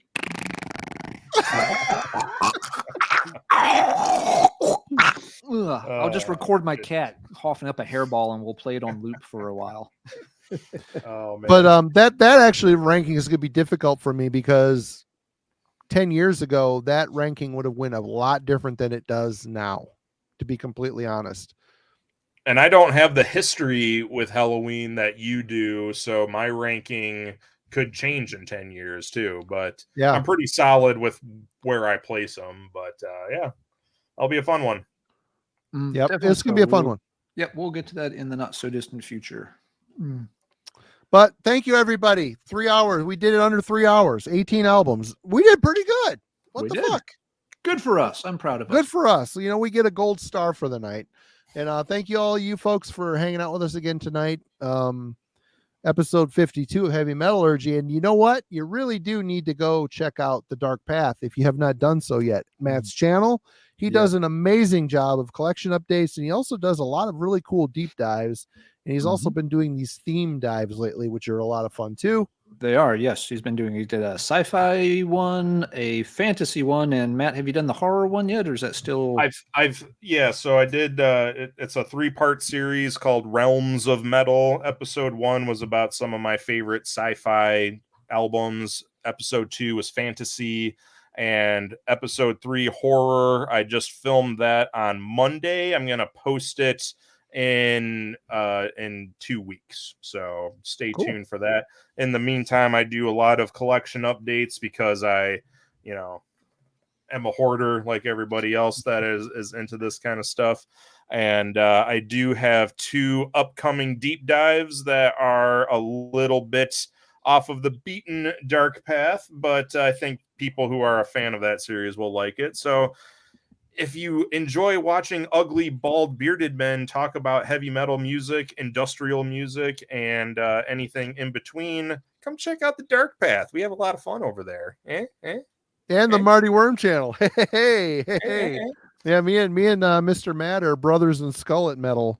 That's right. Except I'm not too ashamed to hide mine. No, I'm still reliving an era where I had long flowing locks like Flavio. But that era has died in a horrible fire. But Alan's still the beautiful one of the bunch. He brings the beauty. I don't know. I see a little scalp creeping up there. I think he's going to join us before too long. It'll happen one day, but I'm definitely hired for the sexy. I'm definitely the sex appeal of the show. We all know that. And the sex and the brains. He brings the sex and the brains. Ryan wants to see a 5-part series on Pink Bubbles Go Ape. I think I could do that. I like that album. I like that album too. I could totally do that. Heavy metal hamsters are fucking die. I'm wondering what we do for. How do you divide that up into 5 parts? Well, we can figure it out. I mean, there's a lot of history with the band that goes on around that time. I know Ryan's joking, but I'm thinking it too hard. I mean, there's a lot going on with the band behind the scenes. You said hard. So you probably could spend like an entire hour just talking about what's happening to the band without even mentioning the album itself. Yeah, if you wanted to. They were fucked at that point in time. The stars had aligned for that band, and by that point, the stars had really fallen out of alignment. Yep. Not all necessarily their fault, although they signed a poor contract. So are we just going to jump into it right now? I mean, let's do it. Let's rank the Halloween albums right now. I'm ready. On the fly. What's the 14th one called? I don't know. Yep. No. Well, everybody, thank you so much for joining us. We really appreciate all of you for watching. You're too kind. We've really appreciated all the support we've gotten over the last year or so doing this. It's been so much fun, and we're very glad that you're all enjoying these shows as well. Thank you again so much. And Matt, again, thank you for joining us. It's always a pleasure. Thank you for having me. This was a lot of fun. I enjoyed talking about my favorite band of all time with 2 of my favorite YouTubers. So oh, shucks. Yeah, and we really had been looking. We were looking for someone to do the Judas Priest show with, and we would mention it to other folks. They're always kind of like, well, I'm not really into a lot of their catalog and stuff. So yeah, if I had known you were such a Priest fan, we'd have gone straight to you, because this one's been on the back burner for a while, just waiting for the right person to do it with us. I just don't understand that. I don't understand. Like originally, I figured this was something you guys were saving for King Fowley, because you guys cover a lot of the old legacy bands with him. Yep. And then you told me, it was like, yeah, he's not really that interested. I was like, what? Yeah. Well, King loves their stuff up to a point. But you get into that later 80s stuff, and King's kind of like, I don't really have much to say about any of those albums. After you get past like Turbo or so, and I'm not trying to speak for him, but paraphrased, he's kind of like, I'm not going to have a whole lot to say about the second half of the catalog. So it's like, well, yeah, okay. We got plenty of other great topics we'll cover with King. But he talked for like half an hour about Book of Souls. So Okay, that's cool. And Tim Sanders, I want to say, Rogaine, my friends, I'm sorry, but Rogaine cannot raise the dead. It's not the Miracle Grow of hair It products. doesn't work. It doesn't work. It doesn't work. These fields have already been napalmed. It's a scam. It's a scam. Yeah, it's a scam for sure. But we love you all. Thank you so much. We're gonna bail, and y'all have a good night and a good weekend, and we'll see you on Wednesday for the Glorious Album Club covering Leprous, the Congregation. Not in love with that one, but hey, we'll talk about it come Wednesday. Thank you, everybody. We'll take care. Stay hell-bent for leather, everybody. Get Have your a good weekend. Shine up those, keep those assless chaps shined and ready for action.